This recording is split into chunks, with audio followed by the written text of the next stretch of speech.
I think they found the capstone to the Pyramid of Giza because look at this, y'all. What is this? This thing generates its own electricity when you put metal to it, like to the point that it's like it wants to cook it, y'all. You see what I'm saying? Look at that. The needle, the point of the needle catches fire almost, like, y'all see that? And then when you put paper next to it, it catches on fire as well too. Look at this.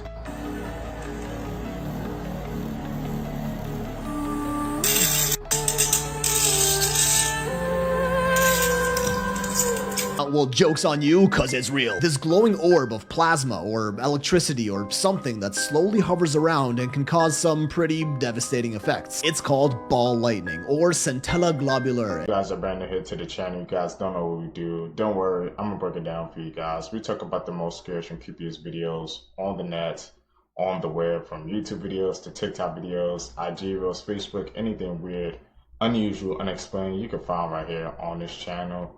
Let's do what the best seekers. Stay with me, y'all. Seek the truth. We have some crazy things happening in the world right now. NASA just warned us that the Earth is running out of oxygen, and we're running out of time because it's going to happen in about 1 billion years. There was a public survey that says that 64% of all people would cut off human contact for 10 years if it meant winning $1 billion. Just sounds like a Mr. Beast challenge. Yep. 50 years ago, 91% of women were married by 30 years old, and today, you guessed it, that number today is only 32%. In that same time frame 50 years ago, 80% of men were married by 30, and you guessed it, that number today is 23%. Meta estimated that 10% of all of their revenue from advertising came from scam ads. Scientists recently discovered there are sharks that are just casually living inside of an active volcano. It's a volcano in the Solomon Islands, and they're calling it Sharkcano. I guess it makes sense. A man in Japan blew up his home in order to kill a cockroach. Cockroach survived or not. We've been able to manipulate the weather for decades. Don't worry if you can't hear what I'm saying. I couldn't hear. That's a cloud-making machine. This is the loudest sound you could possibly conceive. And as it turns out, the cleanest. That is a giant cloud. Whoa. Now, the most amazing thing is that that cloud up there, which was generated by the engine, is just a mixture of hydrogen and oxygen. It's water vapor. And in about an hour's time, someone in Mississippi is going to get wet watching. It will actually rain. That's crazy, y'all. I told you. It's raining. That's unbelievable. Oh. Let's pray God. If they're able to show us something this crazy, imagine what they can actually really do. This is nothing for what they can actually really do. Stay weird. Are you familiar with the saying, Lambos and snow just don't go? And yes, I'm referring to a Lamborghini Urus, just like the one photographed next to me. Story goes plain and simple. A 19-year-old was driving on an icy road with a Lamborghini Urus when he hit a patch of snow and went airborne. And where he landed, you will not believe. Take a look at this video. Look at that. How? It looks like something straight out of a movie set. Fortunately, no one was injured and no one was killed. Just a friendly reminder to all of you that drive. When it's ice and snow, take it slow.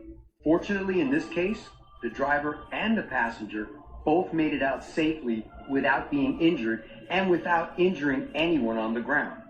The vehicle struck a curb and took off and landed right there. Where else are you going to see something like this? Take a look at the video one more time. Just unbelievable. Unbelievable. Like nobody got hurt. I can't. Once again, a public service announcement to everyone out there, because winter is coming here in the States. Take it easy out there. This may be funny to look at, but this could have been very, very tragic. Let me know your thoughts on this in the comments, and as always, I'd love to hear from you. Be Do y'all safe. not find it weird that this is what NASA saw when they were discovering things in space? This is their last recent discovery. This is what they took a picture of. Now, for most people, they're just like, oh, wow, that's amazing, groundbreaking discovery. But for those of us who believe in the Bible, we know what the Bible describes angels to look like. And this is very accurate. So we know that the Bible describes an angel as like an eye or eyes, several eyes, and a wheel within a wheel. So like wheels, circles, eyes is what the Bible describes an angel as. Then you mean to tell me that NASA takes a picture and this is what they see? Like, you just can't make this up. This is a biblically accurate angel. I know NASA sets out to disprove God, but they just continuously prove God. They prove the validity of the Bible over and over and over again. Now, is this me saying that this is 110% an angel? I'm not gonna say 110, but I mean, it looks exactly like the description in the Bible, for sure. Let's be honest, if they are being this revealing to man, we know that the time is near, the end is near. But if I told You guys think that was an angel? I mean, watching these clips together with you guys, I heard they said that's what an angel's supposed to look like, an eye in the middle with the wheels rotating around it. And it did look kind of similar to that. It was like a blue eyes. Y'all see the circles that was next to it, bro. So I saw the similarities, man. you that there is actually proof now that we're living in a simulation. I don't even know what to do with this information. What the fuck?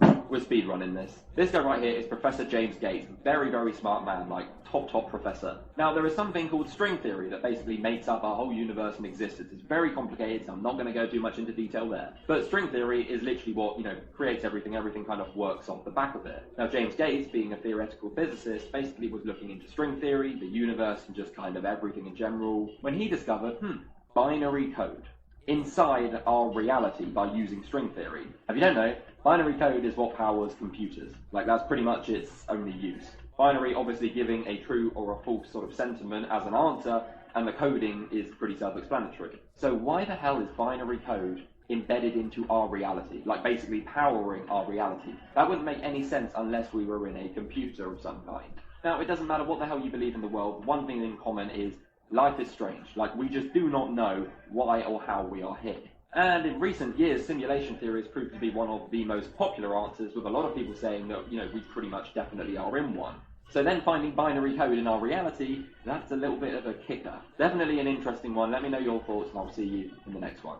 Guys, the French government has just officially collapsed, and now the country is on the brink of nationwide protests. In fact, the French population is so frustrated with the government's instability and negligence that they are now planning massive shutdowns with the aim to halt the country's entire economy for a day, saying, "Let's block everything." You see, last night was unbelievable. France kicked out the country's 4th prime minister in just 12 months, leading people to describe the country as ungovernable. That is a wild sentence right there. And now, without a prime minister, the government has ground to a halt, forcing the president, Emmanuel Macron, to find yet another replacement. And now, considering the situation, there are also growing calls for President Macron himself to be removed, and his critics are saying that he is clinging on to power and he is unable to govern effectively. And honestly, tomorrow's planned strikes could be a breaking point in this tension across the country. So I guess I'll keep you guys updated on how it all unfolds. What? French Revolution Part 2. Crazy, man. That's some crazy work, bro. Being at him, a lot of people hated it, but I think it's because they didn't bag what it's about. What? It's one of those movies you have to think about it, and you have to be into that realm of ideas on what this shit is actually trying to tell you. It shows what could be happening right now with future athletes, with witchcraft, rituals they're using to put somebody new on. So the whole story was there's this guy, and he is the next talent. He's the next big GOAT. Before him, there was somebody else. Marlon, he played the character that was the GOAT. The story was about Marlon retiring and giving the torch off to the new GOAT. In the movie, it's very culty and very ritualistic. One of the things they did, Marlon was injecting his own blood into the new kid throughout the whole film. And the reason being that before him, he got the blood from someone else. And whoever got it from that was the original. Whoever got from that was the original for that. So theory is these legends and these goats, they share their destiny and pass it on to each other through blood rituals. Yeah. Don't lie, y'all. So I'm trying to put two and two together, man. Tom Brady was the GOAT. Now people saying Patrick Mahomes was the GOAT. So what's that? Is that what this movie is about? The message is in front of us the whole time, man. That's how they passed down the GOAT, man, too. I don't make that correlation, man, because it's mostly about football, man. You know, Tom Brady was the GOAT. He retired. Now Patrick Mahomes is the GOAT. So what do you think? Bad Bunny outfit is weird to me. This man really went to his abuela closet and picked out this outfit. He chose to put on something feels weird is usually a reason why. Nothing in this industry is random. Not the timing, not the styling, and not the image that they put out to the world. Bad Bunny didn't just wake up and be like, let me go to my abuela closet and just put on this jacket today and go get fleeked up on the nails. Because yes, y'all, the nails is done too. And he had to show everybody. And of course, Kylie Jenner's in the background. This man is about to perform for the NFL Super Bowl halftime, which is going to have probably upwards of 100 million people watching. And I'm telling y'all think this image right here is crazy? Watch what he do during the Super Bowl. The industry always throws something out there to shake up the room. This is their way of controlling the masses, to get people talking, to get people emotional. Maybe to some of y'all this is just fashion, but to me, the timing is too precise, and the energy is too intentional, and the message is too calculated. Y'all stay tuned. It's about to get real crazy. Quantum computers scare me. What is a quantum computer? Let me tell you. The quantum computer is the next stage in evolution for technology. So digital computers, what we have now, all our phones, all that stuff, it's digital computers. Quantum computer is the next leap. But Google just came out with that Willow chip, right? Which is a part of it's a quantum computer. And they just did this test where they give it this one thing to figure out. And it would have taken our most impressive supercomputer in the world 10 septillion years to figure out this equation. Sorry. That's one with 25 zeros behind it. Still incomprehensible. 10 septillion years for it to figure this out. Yeah, wait till. And it took Google's quantum computer Willow 5 minutes to figure it out. Wow. Yeah. There's just these different theories of you're able to receive information from different dimensions. Oh boy. But supposedly the inventor of the quantum computer said that he was able to reach these different dimensions through the quantum computer and speak to entities. And I'm just like, that's where you go, stop. Don't go to London thinking because you're a tourist, people will help you out.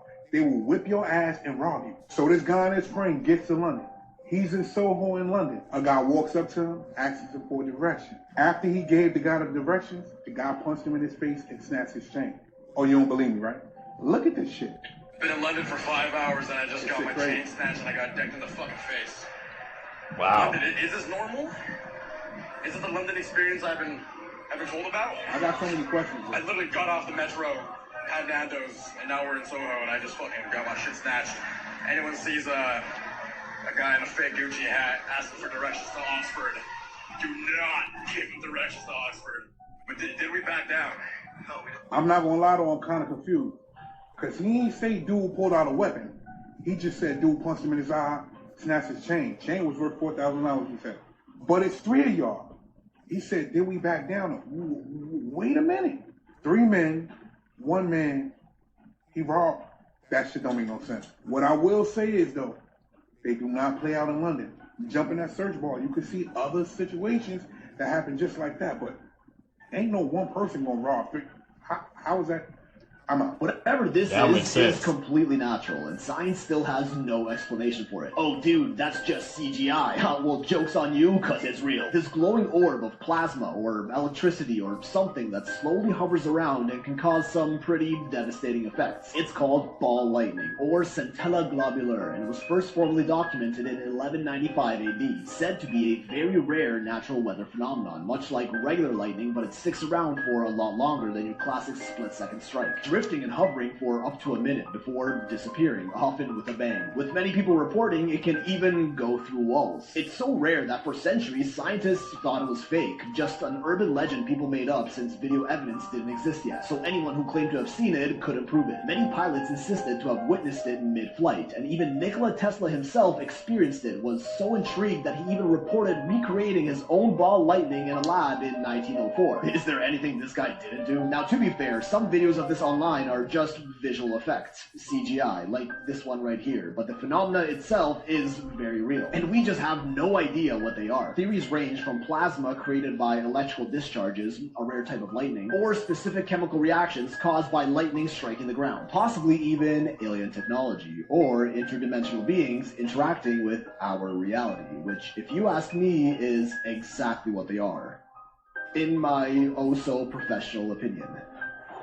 Raccoon just got drunk and passed out in a liquor store bathroom. So this raccoon broke into a Virginia liquor store and decided to go on a drinking spree. The raccoon ransacked the store and left a trail of broken bottles behind it, and it was eventually found passed out beside the toilet in the liquor store's bathroom. The raccoon's just like me for real. After the incident, the raccoon was safely released back into the wild.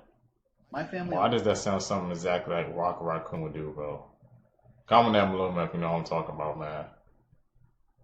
Rocket was having a party, bro. Almost died recently from carbon monoxide poisoning at an Airbnb, so let's talk about it. So this is the Airbnb that my parents rented for our family for the weekend.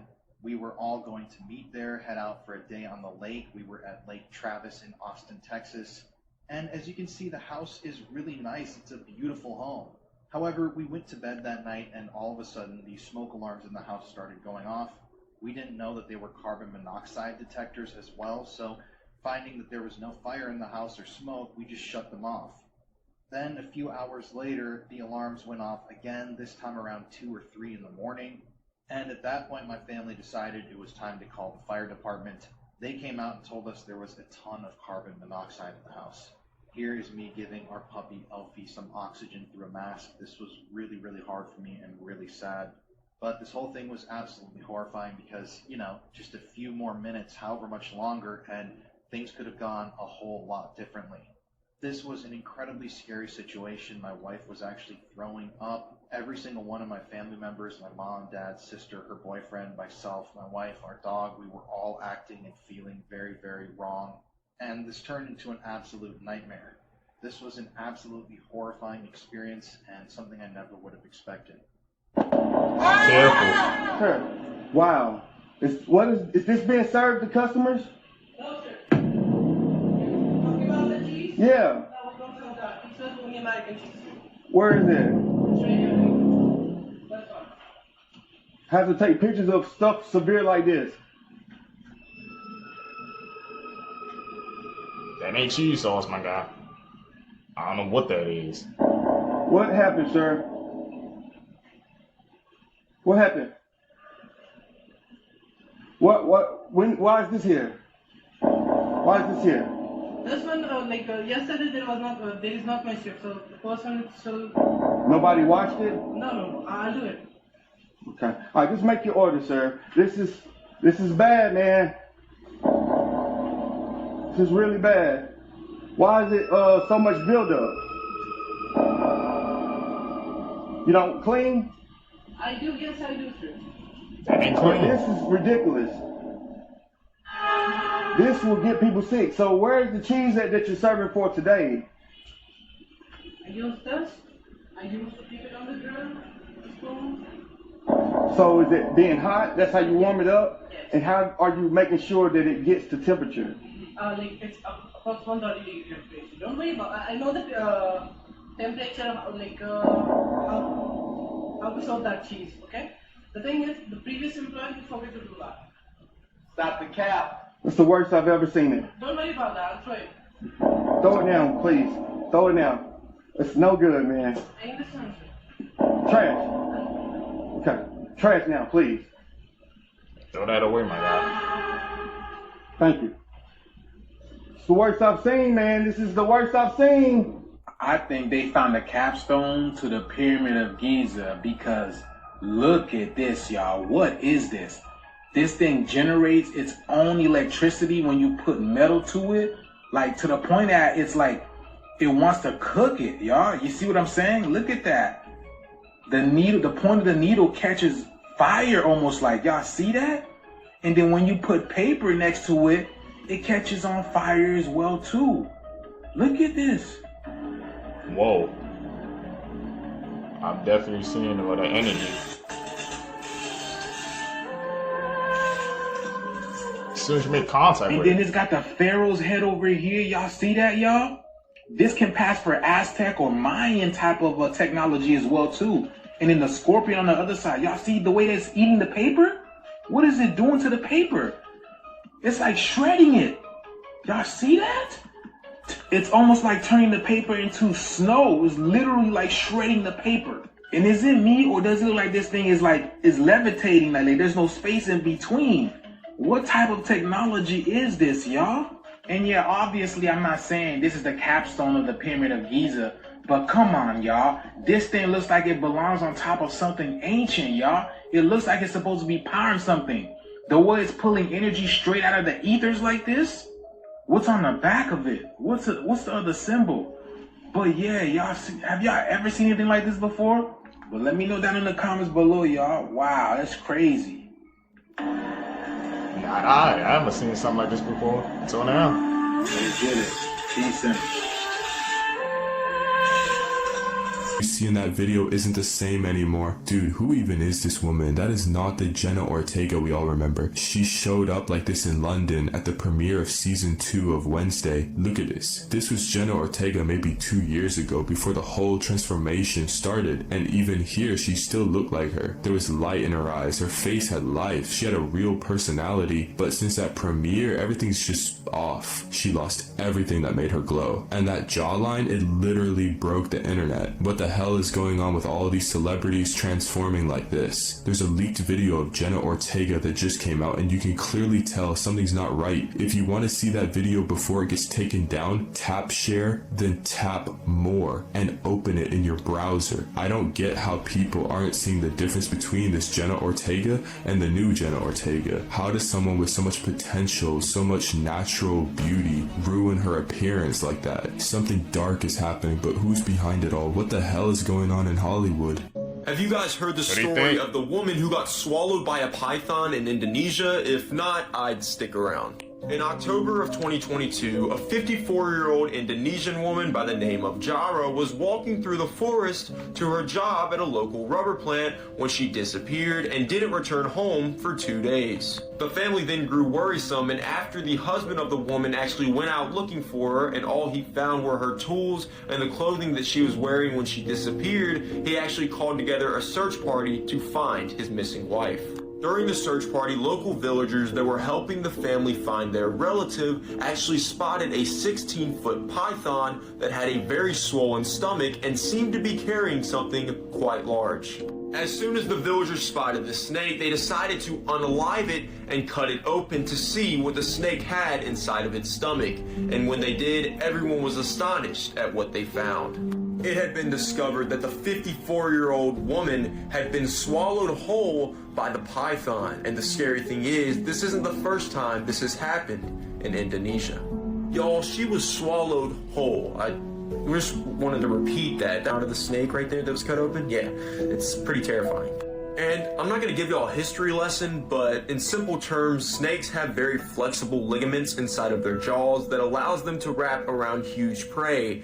And it just so happened that this 54-year-old Indonesian woman was the prey this time. So that finalized me never going to Indonesia, ever. This Me too. I ain't going. is horrifying. The rules are simple. 50 boys, 3 miles an hour, but if you stop walking, you die. And even though there's no finish line, no one knows how far the road goes, the only way to win is to be the last one alive. And with every mile, more boys are eliminated as the crowd cheers for who they think will be the champion. But why would anyone enter a contest like this? Is it because the prize is anything you could ever dream of, or because the only thing worse than dying is living the life that you walked away from? Some of the boys are doing it for the money. Some are doing it for the fame. But some of them just simply have nothing to lose. But if you want to see who's going to become the winner, and just how far they have to go, check out The Long Walk, in theaters September 12th. And guys, let me know, how far could you go? Here are some Halloween Not that costumes far. that need to retire ASAP. We've beaten them to death. Leading the pack, we have The Purge. First of all, if you think you're gonna survive The Purge in a crop top and high heels, honey, you got a big storm coming. Can we all agree that this has just fallen into the category of lazy costumes when you have nothing else to be? True. Move on. Next up, we have the frat bro. Let's be honest, I have never seen a frat brother wearing a tie at a party. And button-downs and hats are only occasional. People who dress as this have never actually been to a frat party. Where are the vomit-covered jerseys and court cases? Then we have the laziest, most basic of all, the angel and the devil. Who are we fooling? We're all going to hell anyway. Sometimes these could be really good, but most times not. Next up, we have the Eminem Speak for group yourself. costume. I love M&Ms, but this lazy-ass costume makes me wish they never existed. Let's get more creative. Let's be left Twix and right Twix. And lastly, we have any costume that involves ears. If you just wear the ears, it doesn't fucking count. Boo! I ain't gonna lie, yeah. Those costumes. If you wear those, man, you're OG. We're here in the middle of the night, nowhere, brick road, pitch black. Wouldn't be me. The Rarest Creatures on Earth, Part 2. Snowflake was an albino gorilla that used to live at Barcelona Zoo in Spain. Sadly, he was euthanized in 2003 after being diagnosed with a rare form of skin cancer, likely as a result of his condition. He was the world's only known albino gorilla. Wow. The blue dragon is the rarest mollusk in the world and looks like something from outer space. Speaking of aliens, this octopus with 85 tentacles was found near Japan in 1957. This cat suffers from myostatin-related hypertrophy, a very rare condition that causes the muscles to grow excessively large. But he's still no match for Hercules the 900-pound liger, who's officially recognized as the largest cat in the world. He lives at a wildlife preserve called Myrtle Beach Safari in South Carolina. In 2011, the red-crested tree rat was thought to be extinct for 113 years until it casually appeared on the handrail of an eco-lodge in Colombia. It let researchers photograph it for more than 2 hours before disappearing into the night, never to be seen again. Creepy last words people said right before dying. John said that back in the 80s, when he was a young patrol officer in Phoenix, Arizona, he was the first to arrive at a motorcycle accident. The Harley Davidson was torn apart across the asphalt. The rider, a big man with a thick beard and arms covered in tattoos, lay crumpled beside the wreck. His chest looked wrong, sunken in. Each breath, a desperate gasp. I need to go to confession, he choked out, blood bubbling at the corner of his mouth. Should have gone yesterday, he said. John said that he knelt beside him trying to keep him talking, but the man's eyes were wide, darting at things that John couldn't see. I've done terrible things, he said. Murder. It's coming for me. His voice broke into a panic chant. Please, God, help me. God, please help me. Then softer. It says my soul belongs to him now. It has horns. John said that his last words came out in a trembling whisper. I'm going to hell, he said. And with the word hell, the man's body gave one last shudder and went still, his expression frozen in horror. The paramedics pulled up less than a minute later, but John knew that they were already too late. Is the zombie from Wednesday Season 2 secretly Thing the Hand? There's a book called Addams Family and Evolution that shows that Thing used to be a full-bodied person. I circled him on the cover of the book. I can't find any photos, but apparently he had 8 legs. Thing was considered to be the family's helping hand, and he would basically hide in the shadows silently and then jump into action when the family would need him. In the 50s, the creators leaned into like the creepy, mysterious vibe of the character, and they made him just a helping hand. Same with the film in the 90s, and even now in 2025, Wednesday tells Enid that Thing is one of the Addams family's biggest secret. But how does the zombie fit into all of this? This is the only photo of the book I can find online, so I am just going by other people's word of mouth that this character has 8 legs. And clearly the zombie doesn't have 8 legs. But here's the thing, Slurp only uses his left hand, and Thing is a right hand, and he fully does not have a right hand. And that's where this theory really stems from. Maybe Slurp's right hand is out there doing its own thing. And we have to think about Slurp's reaction during the Willow Hill breakout. His startled, scared reaction might be that he realizes that his missing body part has gained its own agency. Another really big thing to note is Thing emerges from the skull tree, and that's huge. This is the tree that is tied to Slurp's origin story. So it makes sense for the storytelling if a part of him is literally like coming out of it. It's a little clue for the viewer. Do you think Thing is Slurp's right hand? Let me know your thoughts. I'm not sure this lines up with the Addams Family lore necessarily, but I think if the show is doing its own thing, this could work. Follow for more. Now, of course, Google will tell you these inventors were nothing but con men, liars, frauds, or just scientists with great ideas who didn't know any better. It will also tell you 0-point energy is impossible, and anyone who stands up for it or even talks about it is attacked or shamed for spreading misinformation. Google debunkers, compliant NPCs who believe they can irrefutably debunk any extreme claim with a 5-second Google search, truly are the downfall of society. The modern-day version of Vladimir Lenin's useful idiot. Google debunkers. Love you guys. You're not allowed to talk like that. You present your theories as if they are fact. The most famous actor in the world spends $30,000 a day to stay alive, even though he no longer has the strength to open a simple bottle. We all know Daniel Radcliffe, the legendary star of Harry Potter, but what nobody knows is that he is fighting an incurable disease. He may have a $450 million fortune and lots of real estate, but that is not what will save him. His castle even had to be turned into a medical center with a team of nurses on site every day for him. He supposedly even bought a volcanic island in Hawaii to slow his muscle loss. He has tried everything money can buy: experimental therapies, holy waters, cold chambers. His hands shake so much he can no longer hold a glass of water, and his eyes shine as if he were already looking at the next world. But even with all that, he has donated millions of dollars to ALS research. His life has become a full-time survival mission, yet he still uses his last strength and his fortune to give other patients a better chance at the future. He is a legend to everyone, and he will remain a legend even after he's gone. Leave your wishes for Daniel below before it is too late. Switzerland. Is that cap? Pretty sure that would be on the news or something, man. It's my first time hearing about that, so I'm going to dig deep on that one.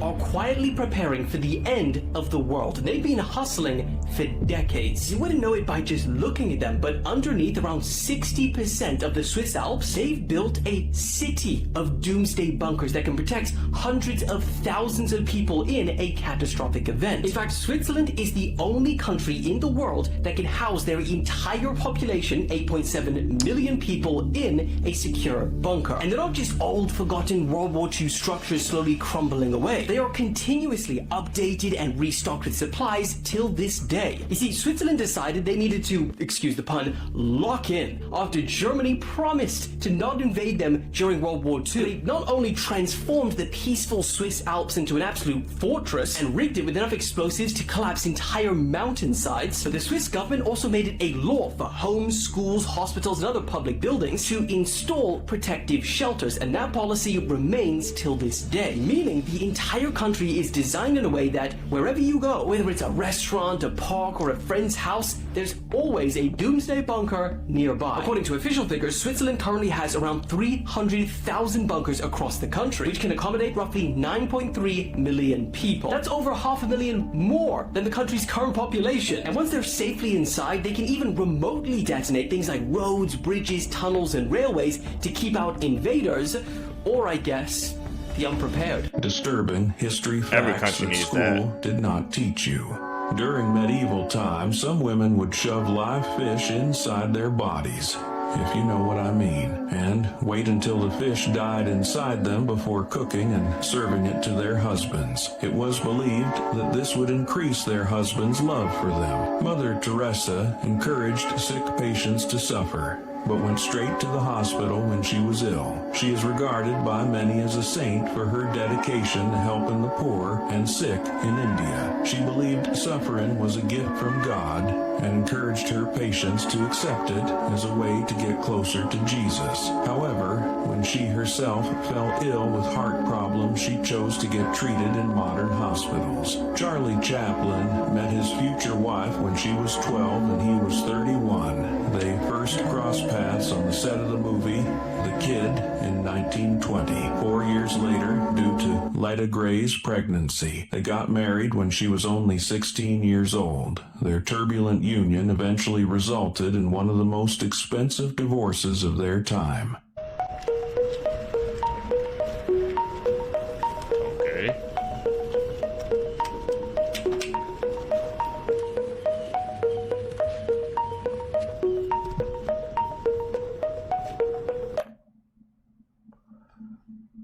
That was eerie. Those facts, man. Shocking, man. Especially about that last one, about that marriage. That threw me for a whirl. Where is he at? Is that like a haunted tunnel? Oh, see, I won't be there, bro. Could The Rock actually become the next US president? Well, that's exactly what a lot of people are talking about today, because recently his odds of becoming the Democrats' next presidential nominee have surged on Polymarket above even Michelle Obama and Tim Walz. Now, realistically, his odds are still only sitting at about 2 to 3%, with Gavin Newsom and AOC being by far the top two contenders. But the crazy part is that he's up there without even saying that he's running. He has, although, dropped sneaky little hints. For example, in 2022, a poll came out that 46% of Americans would support his presidential run, and then he revealed that after that poll came out, multiple political parties approached him to see if he would run for US president in 2024. In 2016, he told GQ, "I can't deny the thought of being a governor or president is alluring." And then just a year later, he told Variety that the 2024 presidential campaign was a realistic consideration. Now, he mentioned what stopped him was his kids. He doesn't want them to be dragged into politics. But he still left the door slightly open because he told Trevor Noah in a podcast, if that's ultimately what the people would want, then of course I would consider it. And hypothetically, if he did run in 2028, the current odds say that he'd be up against JD Vance. So the question is Dwayne Johnson exactly what the Democrats need right now? Or would AOC and Gavin Newsom be a better option? Imagine being resurrected from the dead only to bomb harder than you did at this kid's birthday party. The worst horror movies I've ever seen. And this one's tagline is literally Bad Clown. This movie starts with a clown getting busy in his camper while staring at a creepy egg with a face on it. Cut to Stitches, the clown arriving late to a kid's birthday party. And instead of being funny, the kids end up pranking him. They tie his shoelaces together, and one throws a soccer ball at his face. He trips, lands on a knife sticking up from a dishwasher, and somehow survives long enough to try kid who pranks him, but he then slips on the blood and dies. And that sets the tone for the rest of this film. Years later, a clown cult comes and they resurrect him using an egg ritual because apparently if a clown dies mid-party, he cannot rest in peace. Flash forward to the future and these kids from the birthday party are now teenagers who are throwing another birthday party. Stitches comes back fully unhinged, to say the least. The kills try to be outrageous, but it feels like a rejected Goosebumps idea filtered through a Hot Topic discount bin, and the tone is all over the place. It's like the movie couldn't decide if it was horror, a comedy, or a PSA about why you shouldn't bully kids with bad haircuts. And on top of that, out of nowhere, Stitches ends the cat.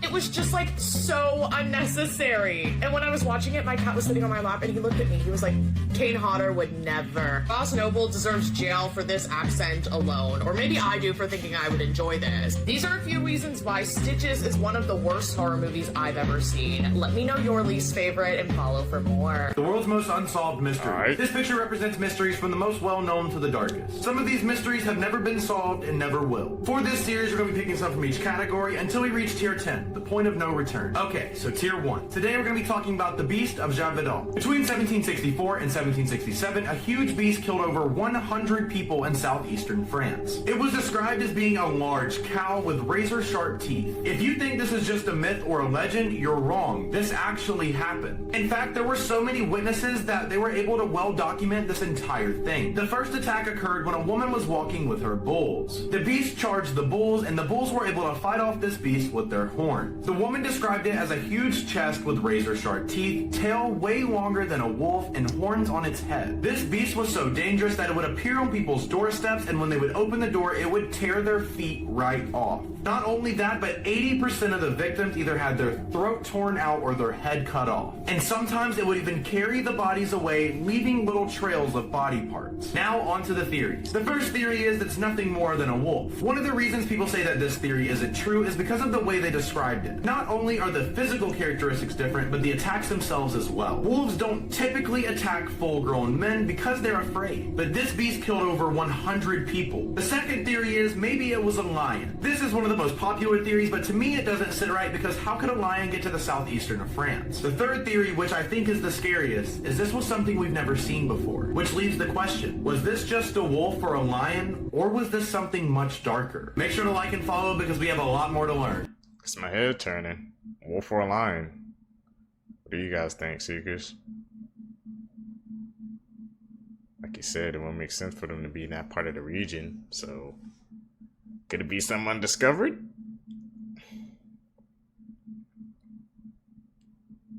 Is that a hotel at night?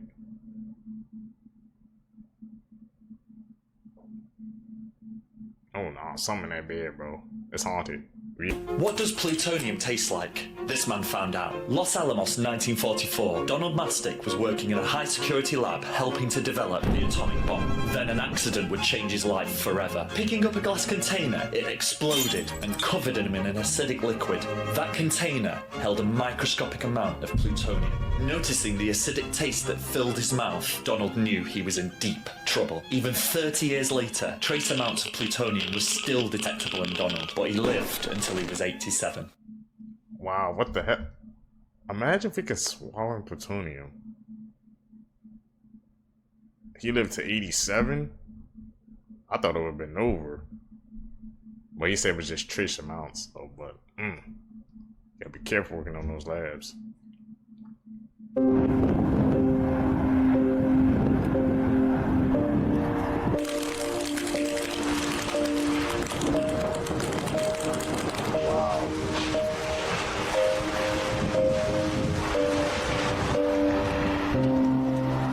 Is that a man taking a picture of it erupting?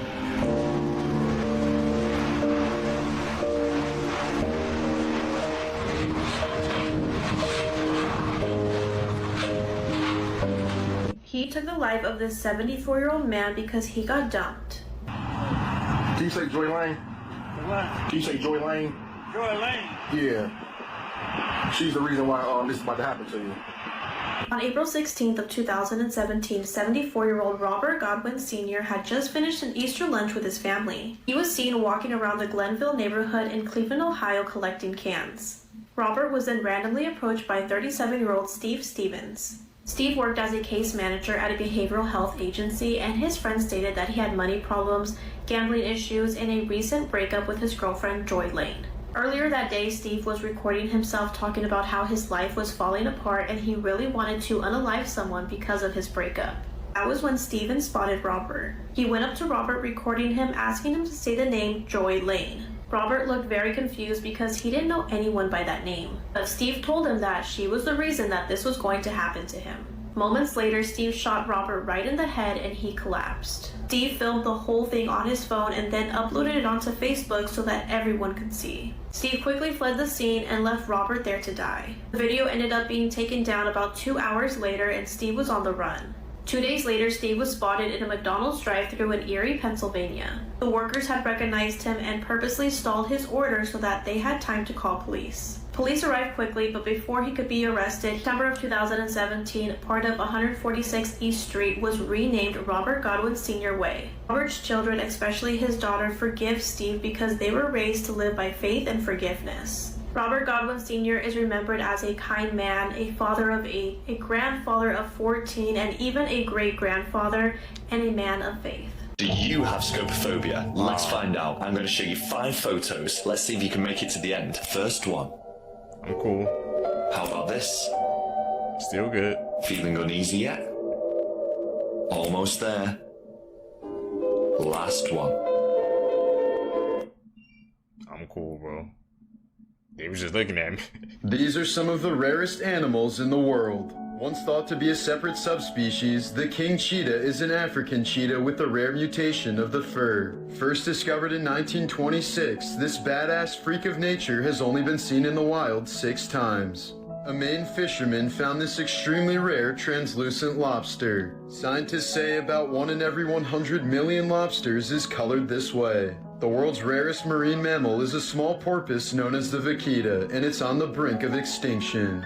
Discovered in 1958, there may only be about 10 of them left in existence. Here are some pics taken off the coast of Australia of the only albino humpback whale in the world. The famous whale is named Migaloo, and being this close to him can fetch you a $16,000 fine. It's extremely rare for axolotls to go through a phase called morphing, where they lose their gills and webbed feet and essentially evolve into a land creature. But it still happens occasionally as a result of dormant genes from their ancestors, like what happened to this one named Gollum. Millie Bobby Brown just became a mom. So Millie and her husband, Jake Bon Jovi, just announced that they adopted a baby girl. Since the announcement, everyone is kind of freaking out since most people kind of grew up with Millie. We all saw her as a kid on Stranger Things, but now she is a married mother of 1 before the show is even over. But congrats to Millie and Jake for becoming new parents.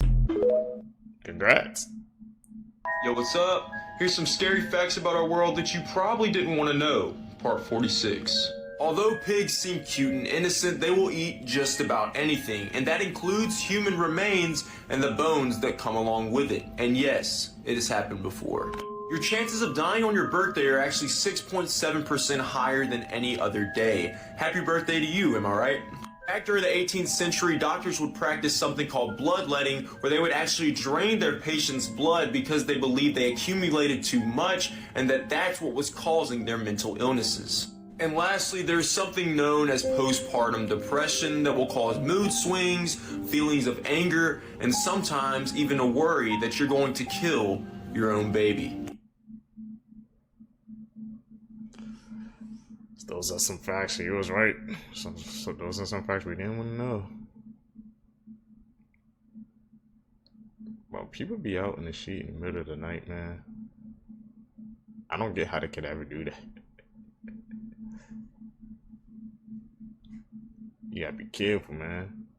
You never know what's lurking out in the dark. This author got a 1-star review on his book and went searching for that person. 18-year-old Paige Rowland was a nursing student from Scotland, and she often loved reading. That same year, she was excited to stumble upon a brand new book called The World Bros. The plot followed the main character, a young girl named Ella, looking for true love and facing the challenges along the way. The book was a self-published novel by 28-year-old Richard Britton.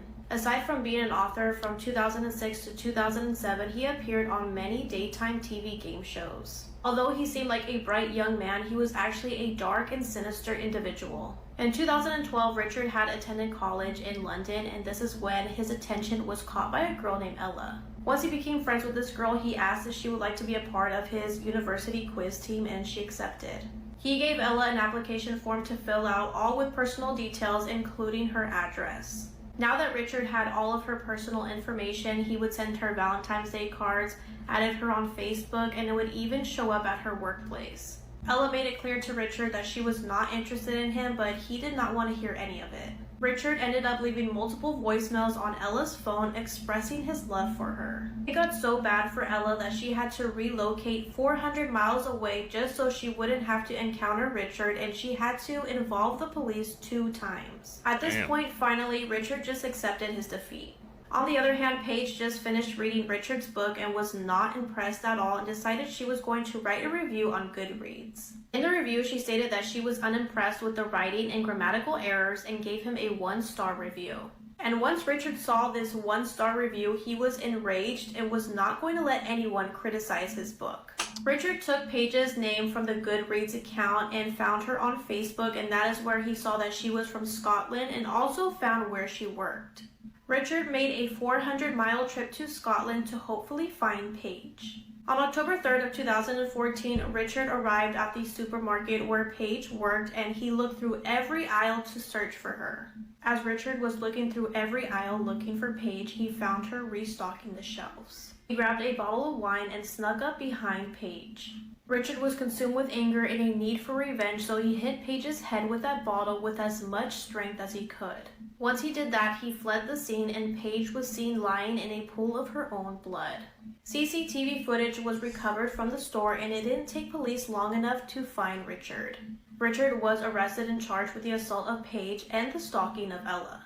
In November of 2015, he pled guilty to both charges and was sentenced to 30 months in prison. Luckily, Paige survived the attack, and just like Ella, she moved away as well. Once Richard was released from prison, he sent Paige a private Facebook message that he wanted to go visit her again. Although Richard was told not to contact his victims again, Paige reported this to police, but they decided not to press any kind of charges due to his mental health. Here's everything you missed in pop culture this past week. Lil Nas X is making headlines after TMZ obtained footage of him roaming around the streets of LA at 4 o'clock in the morning wearing nothing but underwear and cowboy boots. That's it. Now, I won't be showing any of the photos or videos of him from this night because I think that's just weird, but it was later reported that police arrived on the scene to make contact with Lil Nas X, and when they approached him, he charged at them. He was reportedly then restrained, put in handcuffs, and paramedics were alerted, where he was then transported to a local hospital to be treated for a possible overdose. After a short evaluation, he was then arrested on suspicion of battery on a police officer and booked into jail. Lil Nas X will remain in jail until at least Monday, when a judge is expected to review his case and decide on bail. We have so much Doja Cat news this week, as Doja Cat announced her Tour Mavi World Tour that will kick off on November 18th in Auckland. Now, currently there are only a few international dates, but more dates are going to be announced soon. On top of that, Doja has released her long-awaited single Jealous Type alongside its music video, and it is everything I wanted and more. And in a recent interview with Zane Lowe, Doja Cat actually teased that she is rehearsing for some very fun stuff before being told off camera to not mention anything. Now, a lot of fans are speculating that Doja Cat might be doing Super Bowl 2026, which, hey, I would love a Doja Cat halftime show performance, but I feel like that's a long time away to be this delusional. But the next thing closest is the MTV Video Music Awards, and I feel like she might be rehearsing for a surprise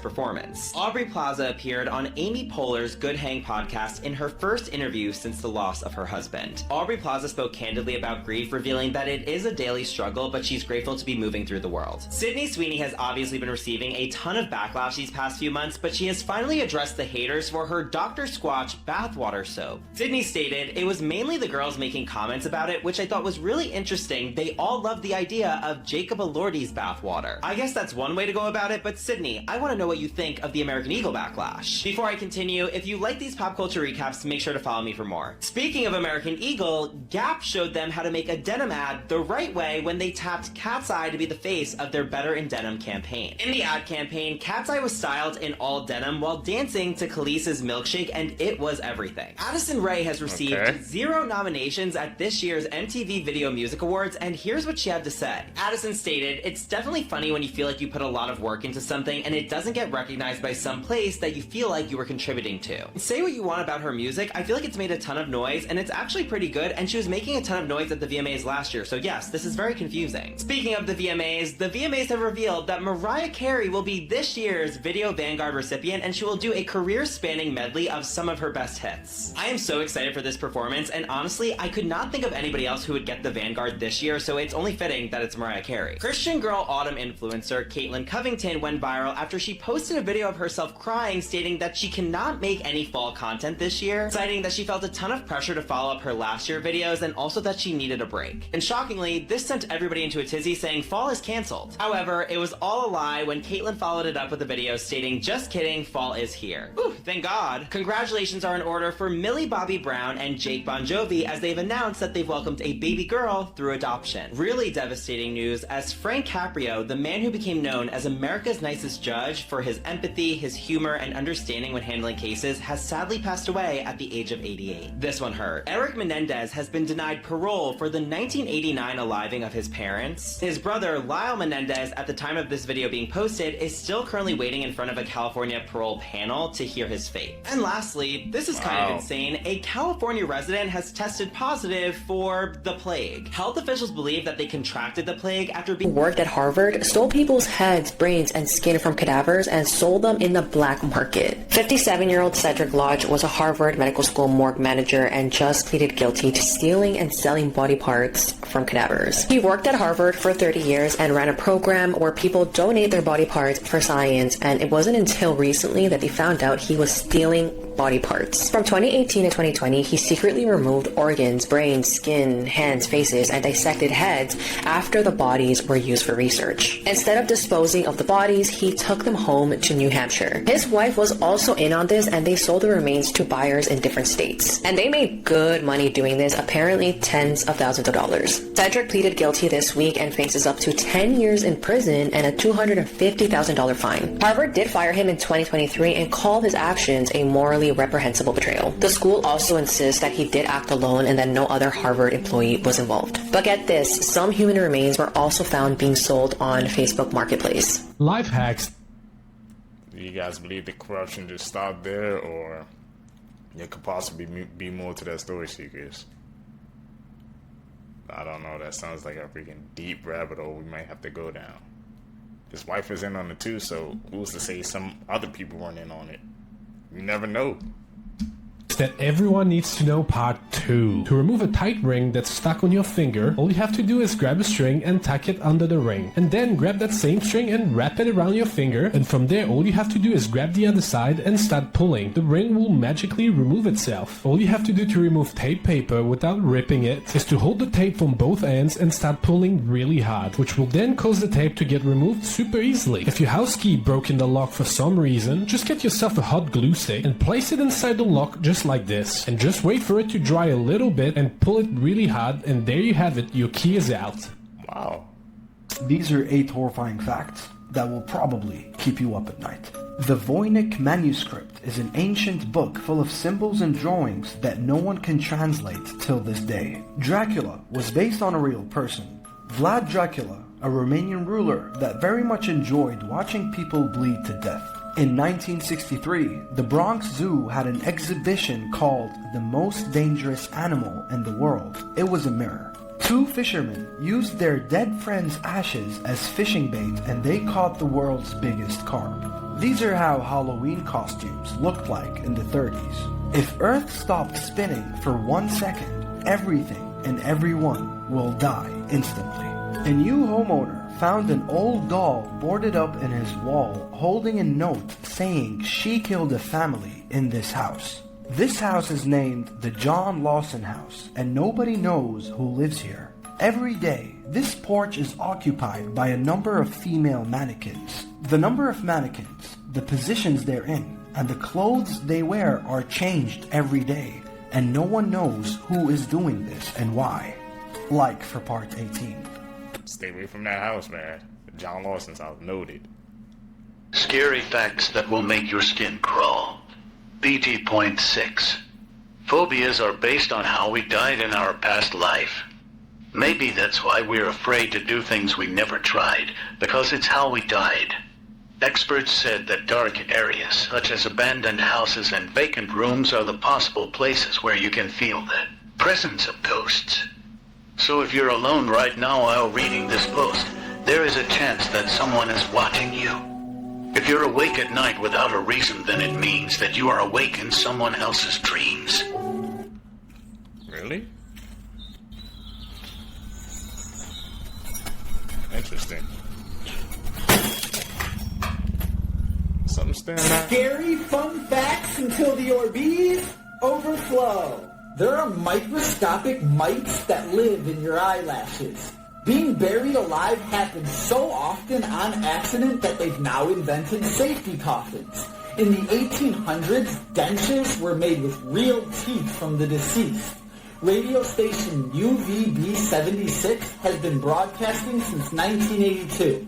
All it does is make creepy noises and nobody knows where it's broadcasting from. Chainsaws were originally invented for childbirth. The final part of Mount Everest that you have to climb is known as Rainbow Valley. They call it that because all you see is all the different colored jackets from the frozen hikers. And it looks like I'm out of time. Follow for more fun facts. Wow, okay. Disturbing facts that may ruin your day. You are the oldest that you have ever been and the youngest that you will ever be. Your bed absorbs 26 gallons of your sweat every year. There are 15 dead people for every one person alive. Science can't measure exactly how strong a gorilla is, so there's no sure way on how to contain them. The gorilla enclosures at zoos are just based on trust. Every 18 minutes, someone in the United States has a brain aneurysm that ruptures. Vampire moths are real and can feed on the blood of humans. A jar of peanut butter contains 10 or more rodent hairs and can contain up to hundreds of insect fragments. Big Bird almost joined NASA's Challenger mission to help kids become more interested in space. Millions of kids would have watched Big Bird and the Challenger space shuttle explode on live television. Follow for more. Scary facts that will give you nightmares, part 5. First up, did you know that pigs can eat literally anything, including humans? One thing a lot of people don't know about pigs is that there have been many records of farmers dying because their pigs ate them. This is usually because while tending to the pigs, the farmers will run into an accident like falling or something, and then the pigs will feast on their body. Next up, have you ever heard of fatal familial insomnia? Well, it's a rare genetic disease that can be inherited and makes it impossible for someone to sleep for months. Since this type of insomnia can last for so long, it can leave someone so exhausted that they develop high blood pressure, weight loss, severe exhaustion, and then death. And lastly, did you know that trees can grow inside of your lungs? In Russia, doctors were performing surgery on a man because they thought he had lung cancer, but instead of a tumor, they found a 5-centimeter tree branch in his lungs. They later found out that he swallowed a fir bud, which then grew into a tree branch.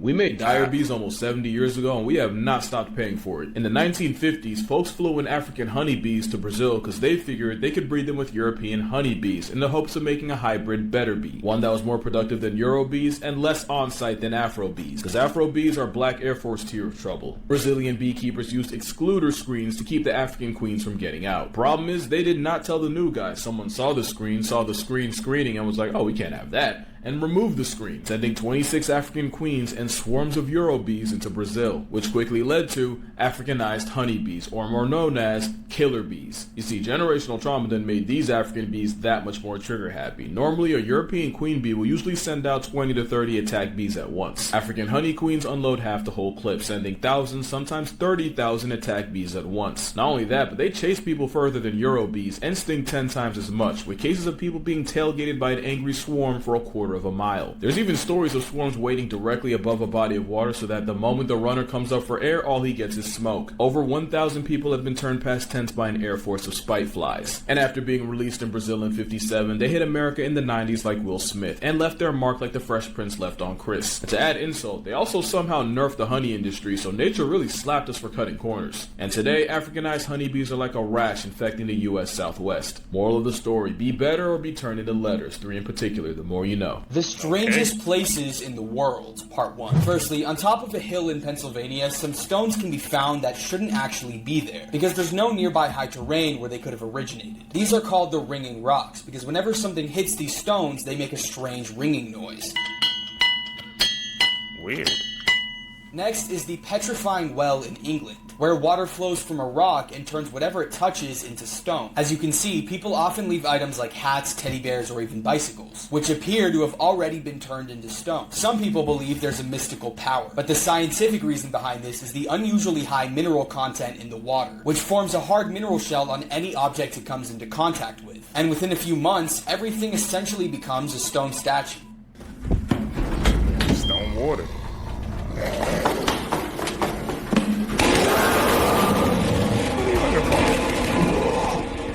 The parents of 20-year-old Sudishka Konaki believe that their daughter drowned in the ocean in the Dominican Republic and are pushing authorities to declare her deceased. Sudishka's parents also said that they don't believe Joshua Wright, who was the last person seen with their daughter before she went missing, to be involved in her death. Joshua also testified that Sudishka's parents hugged and thanked him for trying to save their daughter's life. Now, authorities were really surprised that Sudishka's parents asked to declare their daughter deceased after only 12 days of her going missing, when usually investigations go on for months.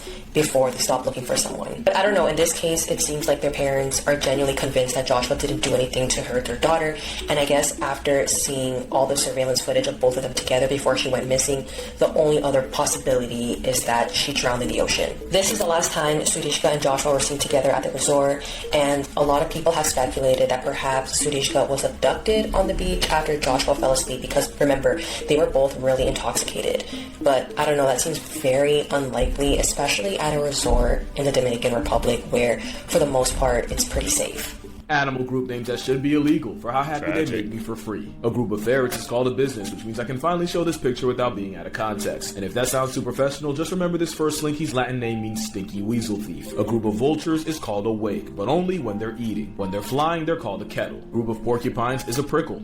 A prickle of porcupines, which also describes how they mate. A plurality of platypus is a paddle. Several sloths are a snuggle. A group of baboons in one place is a congress. No comment. A group of crows is scientifically referred to as a murder. Did you know crows will investigate the cause of death when a member of their murder croaks? Will also seemingly mourn the dead and grieve the loss of their... Oh, never mind. A group of ravens is an unkindness, and for the record, if you want to know the difference, if you're wondering if it's a crow or raven, it's a crow. And if you're wondering what in the Edgar Allan Nevermore looking... It's probably a raven. Unkindness comes from the idea that ravens are deadbeat parents that often evict their chicks before they're even ready. They're also called a conspiracy. You know what else is a conspiracy? A lot of lemurs. This entire scene is a conspiracy, and the biggest one is that ring-tailed lemurs are female-dominated, so King Julian is actually a queen and a Julia. A group of parrots is a pandemonium, and once upon a time, a parrot was kicked out of a former president's funeral because he kept swearing through the service, so yeah, pandemonium. And lastly, a group of alpacas is a herd. But an alpaca giving birth is called an unpacking. Send it back. Another cold case has been solved thanks to DNA. On December 23, 1983, 24-year-old Ronald Lee Novak was found dead in his home in rural Walker, Iowa. He was found by a friend with his hands tied behind his back in an unheated room in his apartment in the dead of winter in Iowa. He had been beaten and shot, but it was determined that his cause of death was a combination of his injuries, shock, and hypothermia. Investigators believed he was killed in a robbery or burglary gone wrong, but they had no suspects, and unfortunately, his case went cold. But over the last decade, DNA from Ronald's case was being tested, including DNA from his clothing and from a hammer found in his home believed to be used in the attack. Genetic genealogy allowed investigators to narrow the DNA down to 3 brothers, and then further DNA testing revealed that it was likely that 64-year-old Michael Schappert, who now lives in Fairview, Oregon, was the likely killer. The investigation revealed that Schappert, quote, likely went to Novak's home with the intent to rob him of money and marijuana. And now, more than 40 years after Ronald Novak's murder, he has been arrested. Schappert was arrested in Oregon and is being held there pending extradition to Iowa, and he is facing first-degree murder charges. The case is not completely closed, though, because it is believed that at least one more suspect was involved in Ronald's murder. Lynn County Sheriff Brian Gardner said, quote, by naming a suspect, it may cause other people to now come forward that maybe weren't willing to do so previously, or maybe this has jogged their memory some 41 years later. Ronald's sister said after the arrest that the investigation has been a long ride for the family, and she didn't know if she would ever see this day come. She said, quote, you start to give up hope that there will be an answer. I wanted it so bad. We look forward to the trial. At least now Ronald's family has answers, and hopefully he will soon be getting the justice he deserves. Rest in peace, Ronald. These are some... Rest in peace. Justice will come to you sooner or later.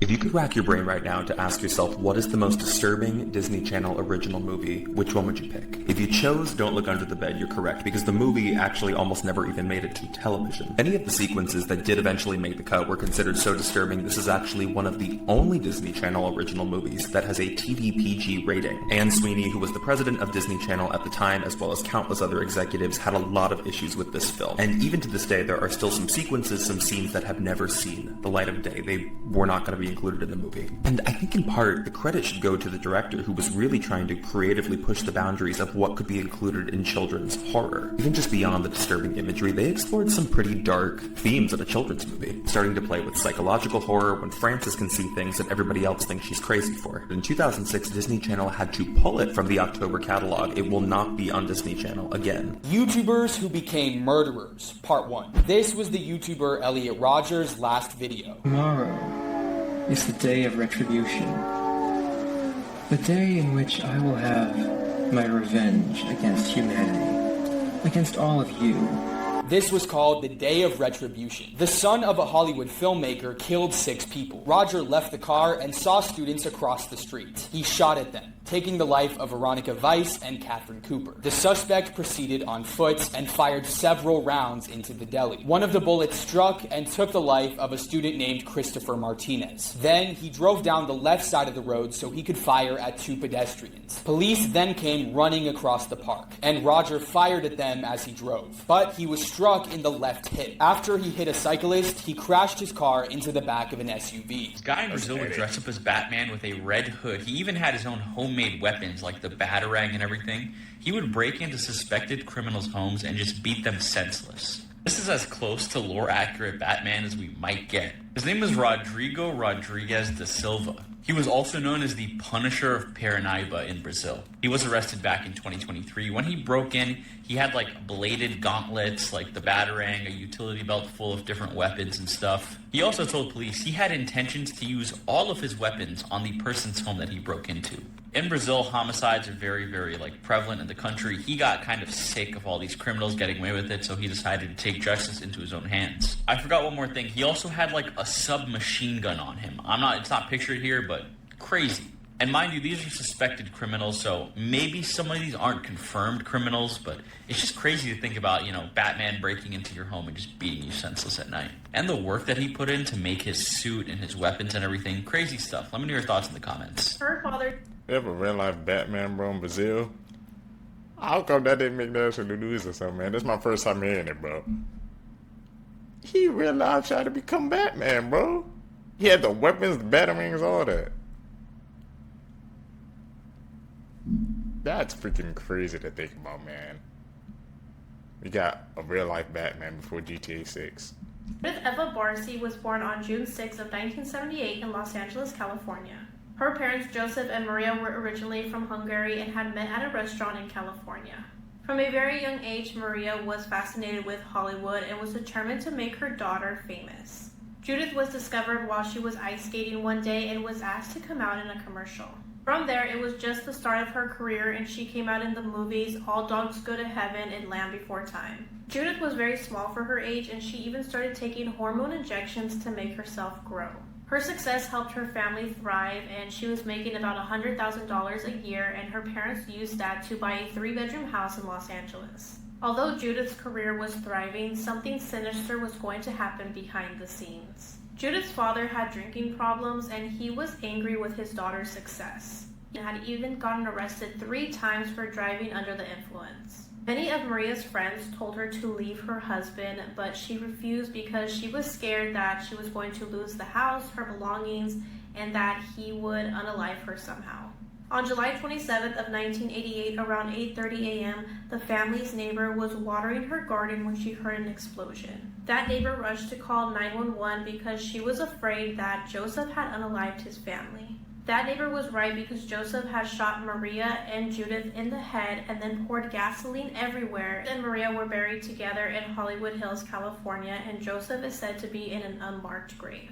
This might be the most insane case of police cover-up I've ever seen in my entire life. Arrest has finally been made in the murder of Sandra Birchmore, who all of this started back in 2010 when Sandra was just 12 years old. She enrolls in the county's police youth program where her alleged killer, Officer Matthew Farwell, is an instructor. At some point, Officer Farwell, who's 27 years old, begins grooming Sandra, and by the time she's 15, they're having a full-on intimate relationship, if you know what I mean. When Sandra turns 18, she's obviously aged out of the program, but maintains a relationship with Officer Farwell, who is married with children. In October of 2020, Sandra tells Farwell that she wants a child, and he apparently agrees to get her pregnant in exchange for her silence about the statutory R-word and extramarital affair. 2 months later, Sandra's pregnant, and after Farwell finds out, he becomes physically violent with Sandra. She told multiple friends that Farwell had pushed her, shoved her, and even placed her in a chokehold. In January the following year, someone called the police department and leaked this information. When the employee told Farwell about this phone call, he became visibly angry and told them to keep this information secret. Within days of that phone call, Farwell starts to allegedly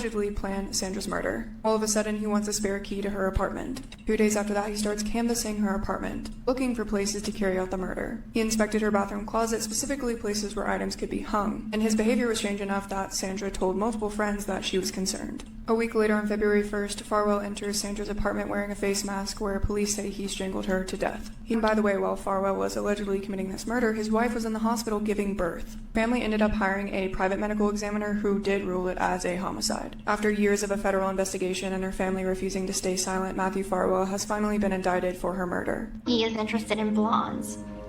I'm not blonde, I'm a brunette.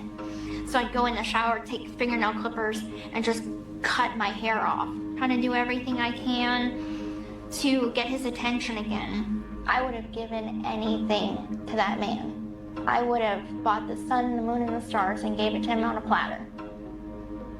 And that hurts me that I loved him that much. Why does it hurt you? Because I feel like no one is ever gonna love him as much as I loved him at that time. And it makes me feel better knowing that he's truly sorry for hurting me. But it doesn't change anything. Like, I married Ryan. I have a marriage now. I'm wearing this wedding ring that belonged to Ryan's mom. Like, I have a commitment to my husband. And I want to keep that. Talking about her ex. But what's gonna happen when Ryan and I have an argument? Is that little thought in the back of my head gonna say, Ken is single? Jeffrey Dahmer targeted this 14-year-old boy. The police found him naked, bleeding from his rectum and everything. And Jeffrey Dahmer convinced the police to return him. He told the police that was his boyfriend. They had an argument. Police returned him to Dahmer, and then he got mutilated that night and killed. His name was Konorak Sympthosophone. And like I said, he was found naked, drugged, and bleeding from his rectum on a street corner, and police returned him to Jeffrey Dahmer. Like, dude, if you're seeing blood on somebody, maybe investigate, ask some more questions. His death was also absolutely horrific. He had a hole drilled into his head, and then Jeffrey Dahmer poured acid inside of it to try to recreate a real-life zombie out of him. He was trying to melt the kid's brains out. I think if the kid acted out and got arrested by police, he would have had a better chance to live. This is just so crazy that you would see the kid in this condition and decide to return him to, like, the person that's claiming to be his boyfriend. Hell, even if it was his boyfriend, right? Just look at the situation he's in, dude. Just investigate more. There's obviously some sort of abuse going on here. But it is sickening how much Jeffrey Dahmer actually got away with. This is just one of his many sick and twisted ways that he killed people. Let me know your thoughts in the comments. People are just finding out about the 500-year-old girl who is coming back to life. Stick with me because you're in for a wild ride, as you can see here. I did a video on this a long time ago, but for some reason it's circulating round again right now, freaking people out online and on social media, so here we go. So this mummy right here is known as La Doncella, or the Children of the Lulacana. These different mummies here are all part of the same family, the Children of the Lulacanu, where this group of mummies were found preserved at the top of the Lulacano volcano. But just wait, because it's crazy. This is the Lulacano volcano, which they were found right at the summit of this. And as you can imagine, it's pretty high up and pretty damn cold. The first crazy part is that look how realistic she looks right now, and she's over 500 years old. But with all of these people being believed to have lived in the 14 and 1500s, and it's also believed they were and sacrificed when they were only around 13 years old, then buried and left at the top of this. Now where it gets even more interesting, of course, the archaeologists found these preserved bodies with all the body features and everything still being there after 500 years. Normally you'd be gone, mate. But this is how you might imagine someone who had passed away about 20-30 years ago at tops. But by far the craziest bit out of all of this, I know you're waiting for it, she's coming back to life. Essentially, what happened is the scientists who were doing the test when they got these preserved mummies obviously wanted to figure out how the hell is this possible. Of course, from being at the altitude and those sort of temperatures, it froze her body and her insides. So they found her organs perfectly intact, healthier than probably some of you, and even frozen blood still in her body and in her veins. So she was basically the first person to get cryogenically frozen. Now, no, she's not necessarily coming back to life, just going to get up and start walking again. All of these mummies are now in a museum. But the point of what people have been saying is she could technically come back to life. I actually saw a few scientists have said that it could potentially be possible, but it's not exactly going to be the easiest thing in the world, so I highly doubt it. And they said her organs intact. Blood and stuff still circulating. Certainly a chance, but like I said, I don't know. mummies. This shit getting crazier, bro.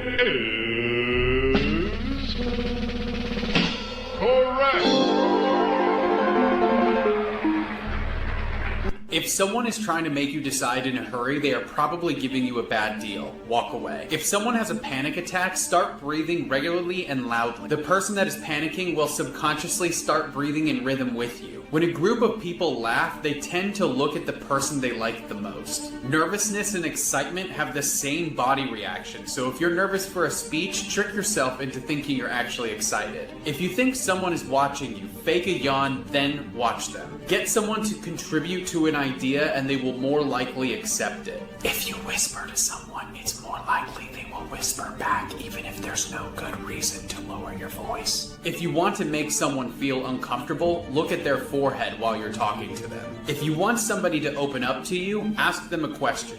If the person only partially answers it, remain silent and keep eye contact. This will pressure the person into talking more. If you want to be more persuasive, reduce the use of the words I think and I believe. Okay. Touching someone on their shoulder or on their knee creates a stronger emotional bond with that person. Chew gum if you are still nervous. Our brains assume that if we are eating, then we are not in any immediate danger, lowering our fight or flight response. When you approach a group of people, notice if they turn their feet towards you or away from you. If their feet point away from you, you are probably not welcome. Subtly nodding when people are talking to you indicates that you are genuinely interested in what they are having to say and they're going to like you more. If you take a moment to look at someone's eye color when meeting them, you'll be giving them the perfect amount of eye contact. If there is a mirror behind where you are ordering, you are less likely to be rude because nobody wants to see themselves actually be rude. If you buy the first pitcher at the bar with your friends, you'd be surprised how far you could go by saying, I bought the first one. If someone is making jokes at your expense, act like you can't hear them and ask them to repeat it multiple times. By the time they say it a third or fourth time, nobody's laughing.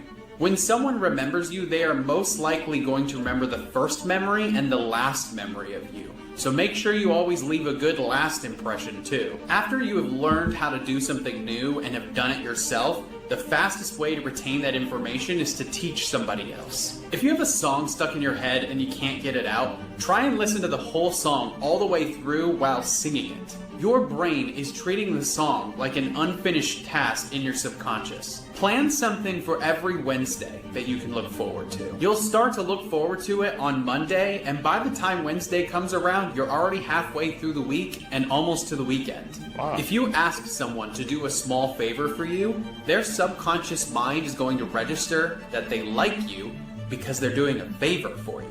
Showing the palms of your hands while talking to someone subconsciously communicates that you have nothing to hide and that you can be trusted. Whenever you're introducing a new idea to someone and you lead with the words, "This might not be for you, but," it intrigues their interest and makes it feel like it probably is for them. If you need to remember to do something tomorrow, put something in your room out of place. If you don't want to get out of bed, throw your pillow across the room. The next day, you will see this item out of place and it will jog your memory of what you need to accomplish. If you're procrastinating, just stop telling yourself how much work you have to do. This will overwhelm you. Instead, tell yourself you only have to work for 5-10 minutes, and then you're likely going to continue working past those minutes. People who are lying will normally blink more than normal, hide the palms of their hands, glance up to the right, mess with their hair, or use abnormally long sentences.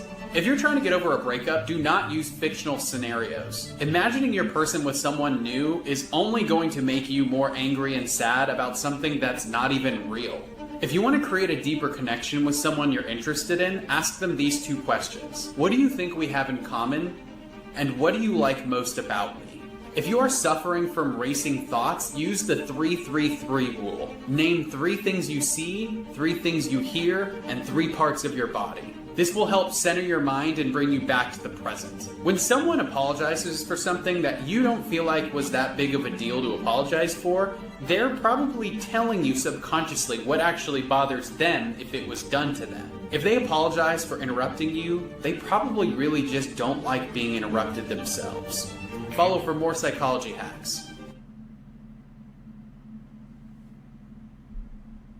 So episodes in kids' cartoons. Talk about In an it. episode of Care Bears, the bears and their cousins find themselves in a place called Drab City, where color has vanished and people who live there don't seem to care about anything. This was caused by a mysterious force that took everyone's color and feelings away. And slowly, it started going after the bears, and they eventually gave in until help arrived. The whole episode was about mental health, and it came off as way too heavy for a kid's show. Next, in The Fairy Godparents, Timmy gets upset for not being appreciated for the good deeds he's done and wishes he was never born. He's then transported to an alternate universe where it shows that everyone's lives are better without him. And to add insult to injury, Timmy gets sent to what's basically the pits of hell. And when Timmy gets a hold of Jorgen's wand, he takes time to think if wishing himself to exist is worth making everyone's lives miserable. It's a pretty dark and messed up plot. And lastly, this Thomas and Friends episode starts as per usual, with Thomas giving a helping hand. Then, it's not long after that a character named Stepney ends up getting lost in a scrapyard, getting lost in a fog and almost getting scrapped in the process. This was meant to warn kids to be careful while on their journeys, or you may not live to tell your story.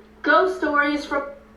Hey, man, that's freaking crazy, bro. The messaging, man, in these kid shows, man, it's like when you think about it, when you're a kid, you're just so oblivious to it, but there's real life messages in all pieces of media, man. You just gotta be able to see it. Because I sure wasn't picking up on it as a kid. From around the world. This is hands down my most requested video. Mexico, La Llorona. Once there was a woman named Maria who married a rich man and had 2 children. But eventually her marriage hit a rough patch and her husband started spending less and less time with her and the kids. Until finally Maria caught him cheating. Absolutely enraged at this, she ends up drowning her 2 children. She immediately regrets it and tried to save them, but it was too late. Then she stopped eating and grew thinner and thinner until she resembled a skeleton.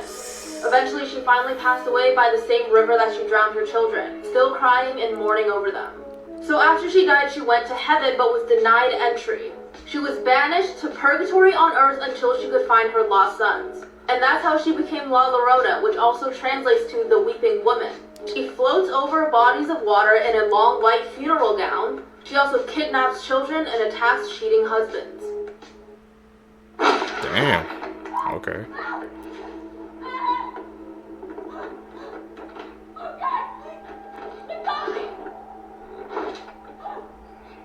I'm probably gonna have to call edit on this one.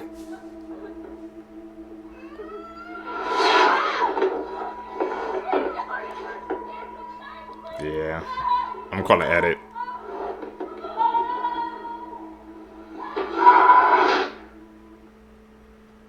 What do you guys think? The darkest conspiracy theories. The Teletubbies theory. The theory says that the show is inspired by historic events Really? that happened in a Bulgarian mental facility. Each Teletubby is inspired by a kid that was experimented on. Lola was based on a child who had facial disfigurement and had to smile all the time. And ended up lying in his own puke. And Bill was based on a child who fell into fire, which is recognizable why his color is red. Here's some conspiracy theories You that believe I that? think get past the level of theory and are true. Women's clothing is designed with little to no pockets for the sole purpose of selling more purses. High-end art is just a scheme to launder money and avoid taxes. Like this one here, sold for $43 million. This one sold for $46 million. This one was $84 million. Someone actually paid $87 million for this. This has got to contribute to inflation in some way. Has Things to. that happen in the entertainment industry, like with movies, TV shows, video games, are done on purpose to gauge interest and get opinions before an official announcement. That little bit of dust that comes off the end of tissues when you pull them out of the box is specifically designed to get you to sneeze, that way you need more tissues. Government orchestrates their own conspiracy theories to get us distracted from actual problems. Hey man, she was hitting that head on the nail, bro. Especially like I said, how some of those theories, they can be true. I'm about to say, you guys think, especially the last one, when she said how sometimes the government, they be trying to put theories out there, trying to distract us from the bigger truth. That's why I tapped in with this or tuned into this type of content, man, so I can learn, so I can expand my mind. I didn't want to be distracted no more.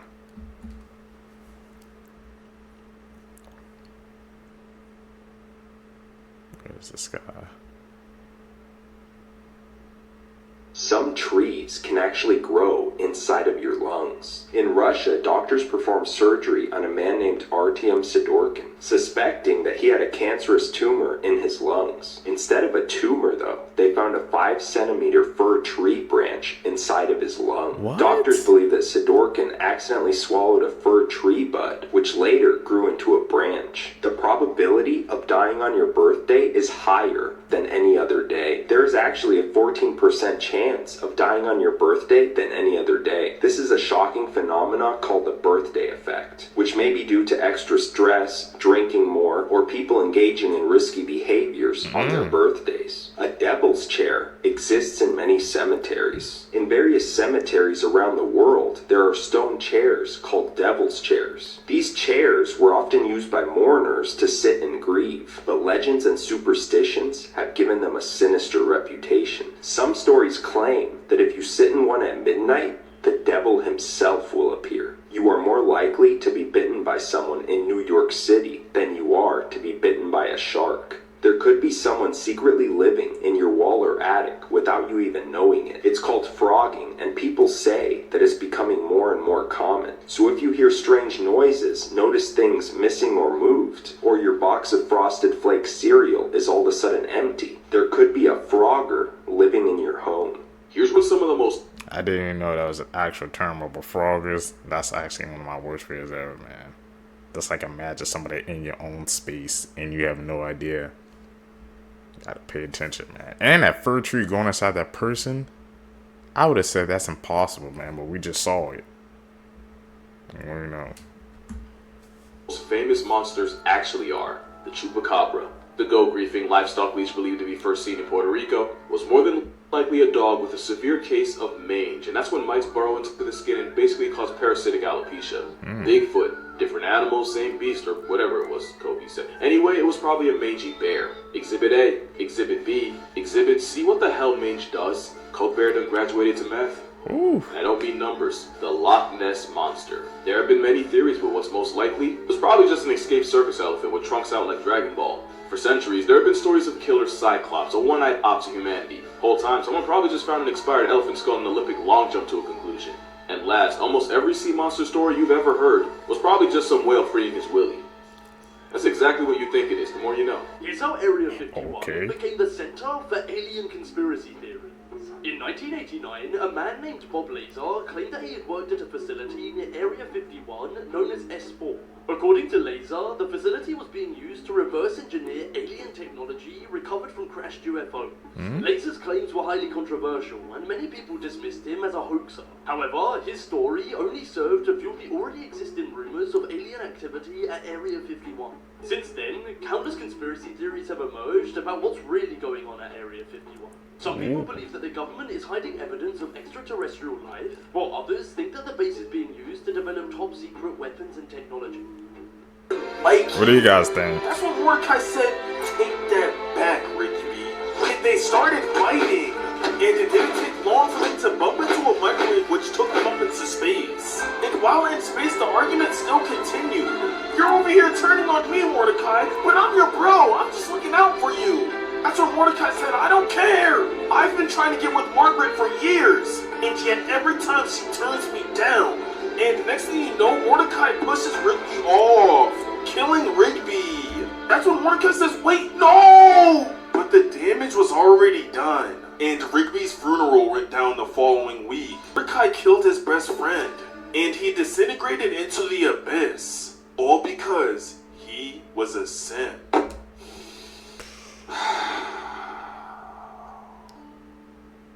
He couldn't take that L, bro. It drove him insane. What the hell? I can't believe that freaking aired. That was on like Cartoon Network too. I might have to check. We're gonna have to review that episode, man. See if it's legit. Who eat humans. Komodo dragon. Piranhas. Crocodiles.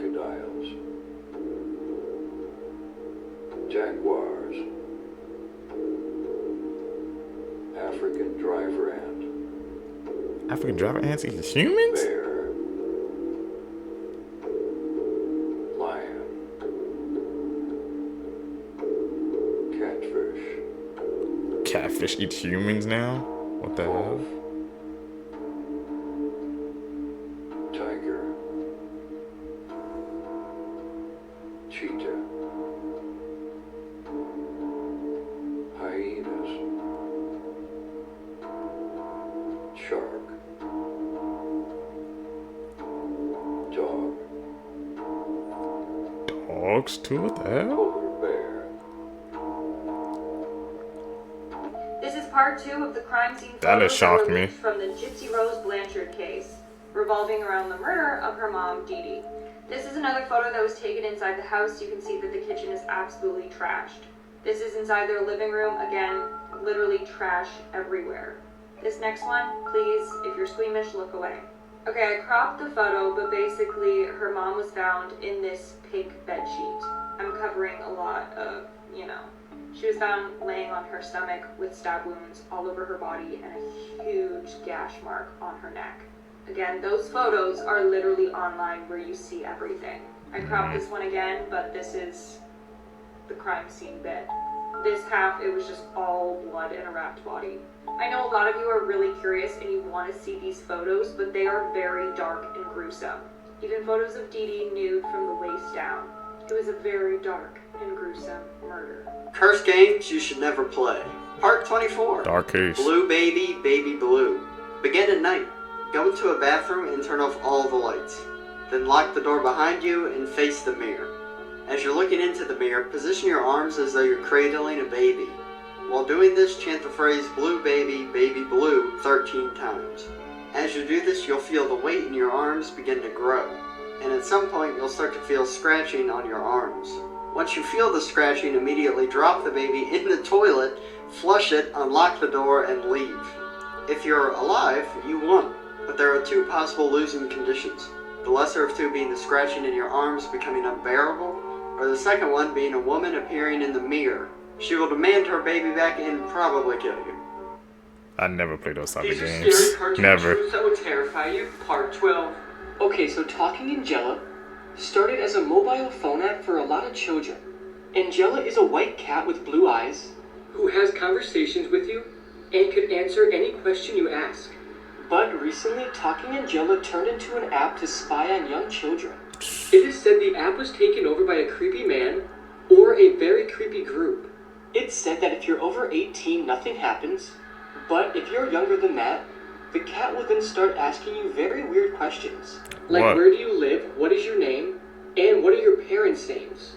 The creepy man or group are able to take pictures of you through your own phone. Also, if you zoom in on Angela's eye, you can see a man watching you. And if that's not scary enough, a young boy named Eli went missing shortly after downloading the app. And he was never found. Hey man, that's how you gotta you have to know what type of apps you download, man. Especially when it comes to these kids' apps, because they just use as a cover for something else, man. Like a simple kids app, bro. You think talking to a cat, you wouldn't think nothing of it. It's like it's the perfect cover, seekers.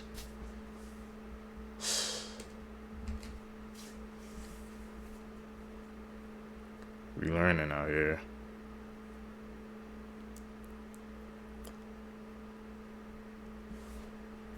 Got it. Call it like I see it. Every time I go to chase it, it runs. I don't think it's a good idea I chase it anymore. You might think I'm playing with him. Every time. I see him, but I'm not gonna act like I see him. I see him right there ducking. Oh, what the hell's wrong with his head? I see that too. Why does he look like that? I want to try to zoom. Oh my god, why does he look like that? All of the Rugrats are Oh. a part of Angelica's imagination. They aren't real. None of them. Chucky died in the same accident that his mom died. And that's why his dad is always so nervous and freaking out because he has to deal with it. What about Tommy? Well, Tommy was a stillborn. And that's why Stu goes down into the basement late at night, making toys for the son he wish he had. That's why he's always depressed. What are you doing? Making chocolate pudding. It's 4 o'clock in the morning. Why on earth are you making chocolate pudding? Because I've lost control of my life. And the twins ended up being a miscarriage. It was early in the pregnancy, so Angelica didn't know if it was going to be a boy or a girl, so she just imagined both. What about Susie? Susie is real and going along with all of Angelica's crazy imaginations because it's her only friend.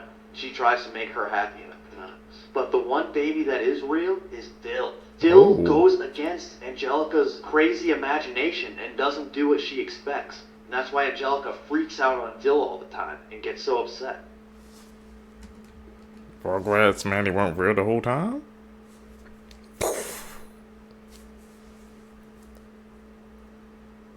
Show that there to a couple of people, their minds gonna be blown. The hell?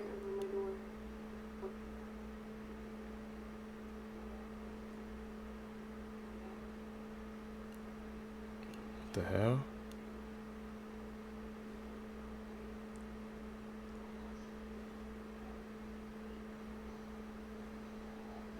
The reason I had to move out of my flat. Okay. I was home alone. The hell is that? It's staring at her, and the dogs can see it too.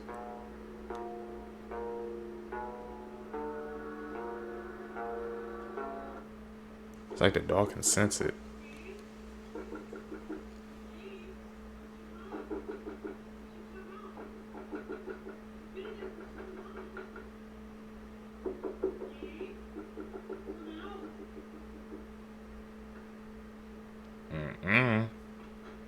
If you know that ain't your mom, to open it up.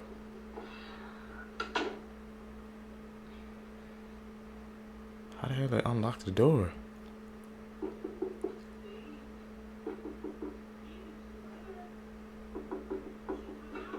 Then what's your name then?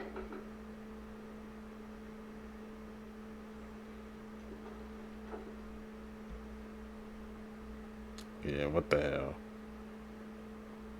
She's right now opening up that door. That was a creepy one.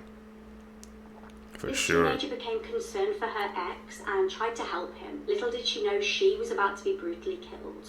Lauren Astley was 18 years old from Wayland, Massachusetts. She began dating Nathaniel Fujita when the pair were in high school together. Nathaniel was a popular football player. The pair were described as being quite on and off. On the 1st of April 2011, she decided to end the relationship with Nathaniel. However, it did not go down very well at all, and his friends reported that he became depressed and withdrawn. He stopped doing things he used to enjoy doing, and he just didn't seem to care about life anymore. In summer 2011, the pair attended the same graduation party. It was reported that at the party, Nathaniel got quite jealous of when Lauren was talking to other boys. Nathaniel got quite drunk, and Lauren's mum was actually at the party, and Lauren ran up to her crying. She said that Nathaniel wouldn't leave her alone and was harassing her. Now, Nathaniel got so angry at this party that he punched the tent that everybody was in and caused it to collapse. Damn. He was then asked to leave the party. It was reported that Nathaniel started drinking quite heavily and becoming even more depressed. His mum actually got so worried about him that she reached out to Lauren. She asked Lauren if she could help and maybe speak to him, and Lauren agreed because she was concerned. Lauren agreed to chat to him and meet him at his house on the 3rd of July 2011. Tragically, she had no idea she would not leave the house alive. She texted him stating "here" and entered the house at approximately 7:05 p.m. Nathaniel lured her into the garage, slit her throat and strangled her with a bungee cord. He then drove her car to Town Beach and disposed of the keys down a drain. After running home, he put her body in his car and dumped her in a secluded area nearby. Obviously, Lauren's family got really concerned when she didn't get home. Nathaniel, as obviously the last person she was meeting up with, was reported as a suspect. Police found bloodstains in his garage and a big bag full of clothes soaked in blood. Lauren's body was found not long after.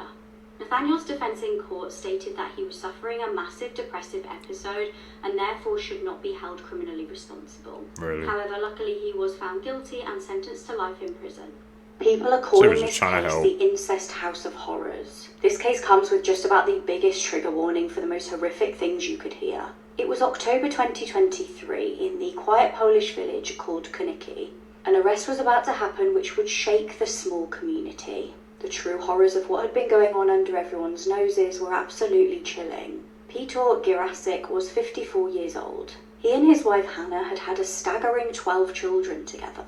Hannah had passed away 15 years prior, leaving Piotr to look after the children on his own. Now, the house that he lived in was far from ideal for such a huge family. Locals were also often concerned about hearing cries and screaming from inside the home. They knew Piotr had a close relationship with his 20-year-old daughter, Paulina, but they had no idea just how disturbing things were getting inside the home. That was until local workers at a cake shop nearby tipped off social services. They had serious concerns about what was going on in the property, and they were right to be worried. When officers arrived at the home, they could smell something absolutely potent. Upon closer inspection of the property, they found decomposing, dead babies in the basement. 2 of the tiny bodies were wrapped in plastic bags, and one was just lying on the floor. Now, at the time of the discovery, Piotr wasn't actually living in this house with all 12 of his children. Some had escaped. He was living in the house with his daughter Paulina and his disabled son Damien.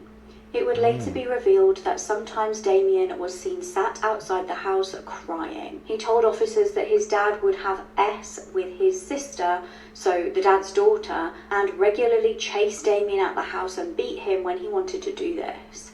Damien was abused and was given little more than cold rice to live off. Horrifically, police discovered that the deceased babies in the basement were actually the product of incest.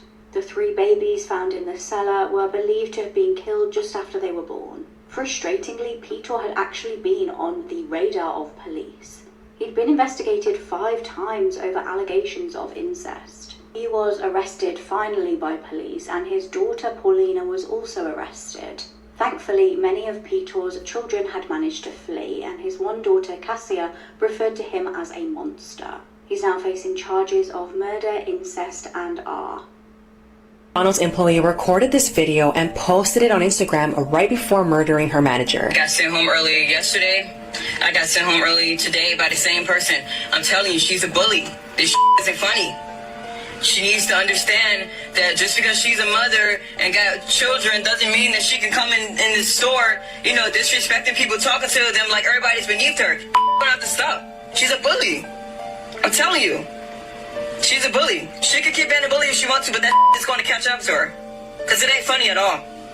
It ain't. And this was all because she was sent home early from work. On July 10, 39-year-old Jennifer Harris and 26-year-old Afeni Mohammed were scheduled to work the same shift at McDonald's in Michigan. Jennifer was a manager and had been working at McDonald's for over 15 years at this point. During their shift that morning, apparently there was an argument and Afeni was asked to leave work early. Afeni left the McDonald's, but then apparently returned with a knife, wearing a mask, and she entered through one of the employee entrances and stabbed Jennifer over 15 times. This was all going down in front of customers at the drive-thru, and one customer tried to stop her, but it was already too late. Unfortunately, Jennifer did lose her life, and Afeni was charged with first-degree premeditated murder and is now being held on a $25 million bond. And let me remind you, this was all over a McDonald's job, a most likely part-time job.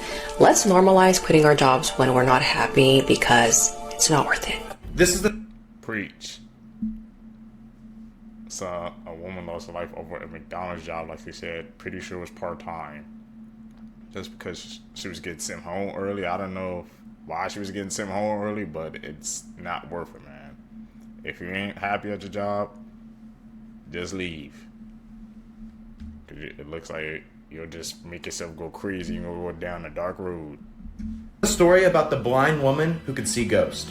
So this girl who was blind at birth lived with her father on a single ranch house. So because she was blind at birth, she had spatial awareness. Pretty much she knew how far apart everything was based on what she touched. One day in the living room, the blind woman was talking to a ghost named Ellie. So Ellie said to the blind woman her name and asked her why her face was so messed up.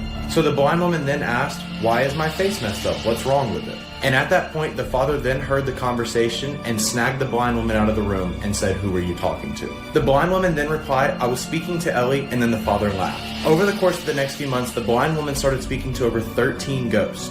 And each time she would speak, her father would get very, very upset at her for speaking to ghosts. So one day, the blind woman fell in the kitchen and had to call the paramedics. And once the paramedics arrived there, she asked, "Can my dad come with me to the hospital?" The paramedic then replied, "Your dad's been dead for 6 years." Make sure to like for a part 2. Was she talking to a spirit?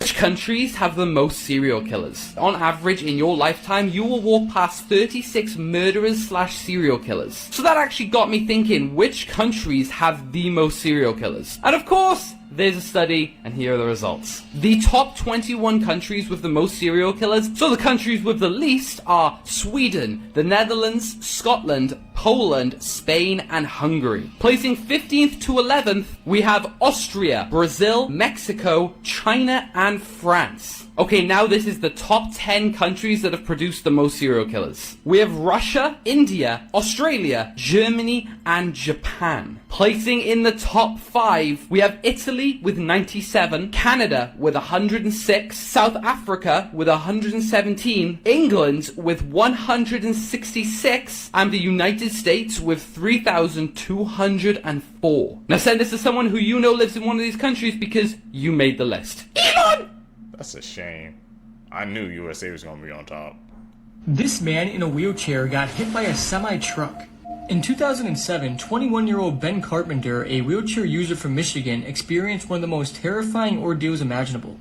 While crossing a busy intersection, Ben's wheelchair accidentally became lodged in the front grille of a semi-truck.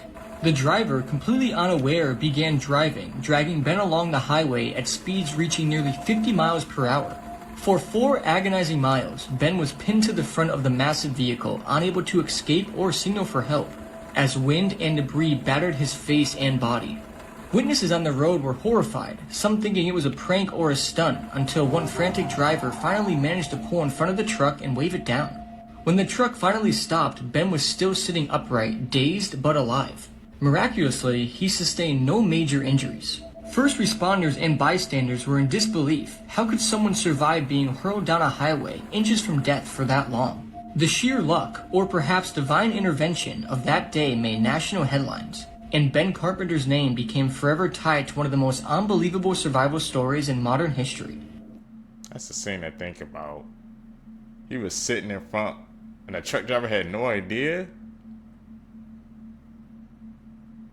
What was he listening to, man? See, that's what you gotta be aware, bro.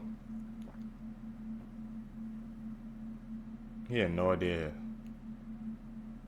Right in front of the grill of his truck. This is why you should be scared of driving down dark roads in Ireland at night. Jane said that one night in the early 2000s, her and her husband were driving down a dark road in Ireland at night. She said that they always played deep, intricate house music to zone out while they drove. They didn't really have conversations on journeys. It was almost like meditation. The headlights of their van lit the immediate darkness. Just a few meters ahead, on the hard shoulder, an old woman came into view as she shuffled along in darkness. Jane said that her and her husband acknowledged her simultaneously. They said, "What the heck is she doing here?" Jane said that almost immediately after their acknowledgement of the old lady, time slowed down from about 120 kilometers per hour to walking speed. She said that it was almost as if they had hit an invisible wall but without impact. She said that time jumped forward in increments, like watching a scratched DVD. The hunched old lady was now approaching Jane's side view mirror. She said that the old lady's head detached from her body, but on a long neck. It was as if a human head was attached to a snake. Jane said that her head, still facing the ground, slithered up to the window, bringing them face to face. She had green eyes that glowed in the darkness, with vertically elongated black pupils, set into a face covered in scales, with murky shades of green. And as her mouth opened wider and wider, Jane saw teeth that were tightly packed, sharp, and protruded more and more the wider she opened her mouth. Then all of a sudden time resumed and they continued on their journey. Gruesome Facts You Didn't Know, Part 225. In 1559, King Henry II of France was participating in a jousting tournament. During a match, he was severely wounded in the eye and brain by a splintered lance. He died of his injuries 10 days later, with his death leading to the decline of jousting as a sport in France. Actress and Playboy centerfold Yvette Vickers was last seen in 2010 after withdrawing from her family and friends. When neighbor Susan Savage noticed cobwebs on the mailbox, she went inside to investigate. Upstairs, she discovered her mummified body. Lieutenant Colonel William Henry Rankin is one of only 2 known persons to survive falling from the top of a cumulonimbus thunderstorm cloud. He was forced to eject from his jet when his engine failed. It took him 40 minutes to finally reach the ground. During his descent, he suffered from frostbite, and severe decompression caused his mouth, eyes, ears, and nose to bleed. 40 minutes? This is one of the strangest and most mysterious houses in the world. This is the Winchester Mansion. Found in San Jose, California, this house is over 138 years old. But its backstory leaves a lot of people really confused. So this lady's name is Sarah Pardee. In 1862, Sarah got married to William Winchester. William's family was really rich and famous. And the reason for that is because his family invented the Winchester rifle, which was really popular to use in war at the time. Unfortunately, just less than 20 years after Sarah and William got married, William passed away from tuberculosis, leaving Sarah with a lot of money. Immediately after William died, Sarah moved all the way across the country to San Jose, California, where she bought some land and began building a house. But the thing is, Sarah never stopped building the house. In fact, the home was under construction for over 38 years. But what's inside the house is the weird part. So the house or mansion itself is 24,000 square feet. The house has over 160 rooms, 2,000 doors, 47 fireplaces, 6 kitchens, and over 10,000 windows. Most people's houses look like they were planned out, but it seemed as if the Winchester Mansion got bigger and bigger as time went on. Now the reason for the house being mysterious is because of how it's structured on the inside. There are doors that open up to brick walls and 12-foot drops to the outside. There are also several staircases that lead to nowhere, and multiple secret rooms. To this day, people are discovering more and more rooms every single year inside of the home. But the biggest mystery is why Sarah Winchester made her house so big and confusing. Many people believe that Sarah's house was actually haunted by the spirits of those killed by her husband's gun, as the Winchester rifle was really popular in war and claimed a lot of lives. This is backed by many witnesses who have reported seeing lights turn on by themselves, hearing strange mysterious voices and footsteps, and even seeing ghosts roam the halls. Many experts believe that Sarah Winchester was trying to build her house into one giant, complicated maze. In doing this, the ghost would get confused and wouldn't know where to find her. But the real reason for this house being so weird is unknown. Today, thousands of people go to tour the house on a yearly basis, but unfortunately we'll probably never know the real reason as to why the Winchester house is so mysterious. That's a maze. I would not want to live there. So I just got the most terrifying DM of my life today.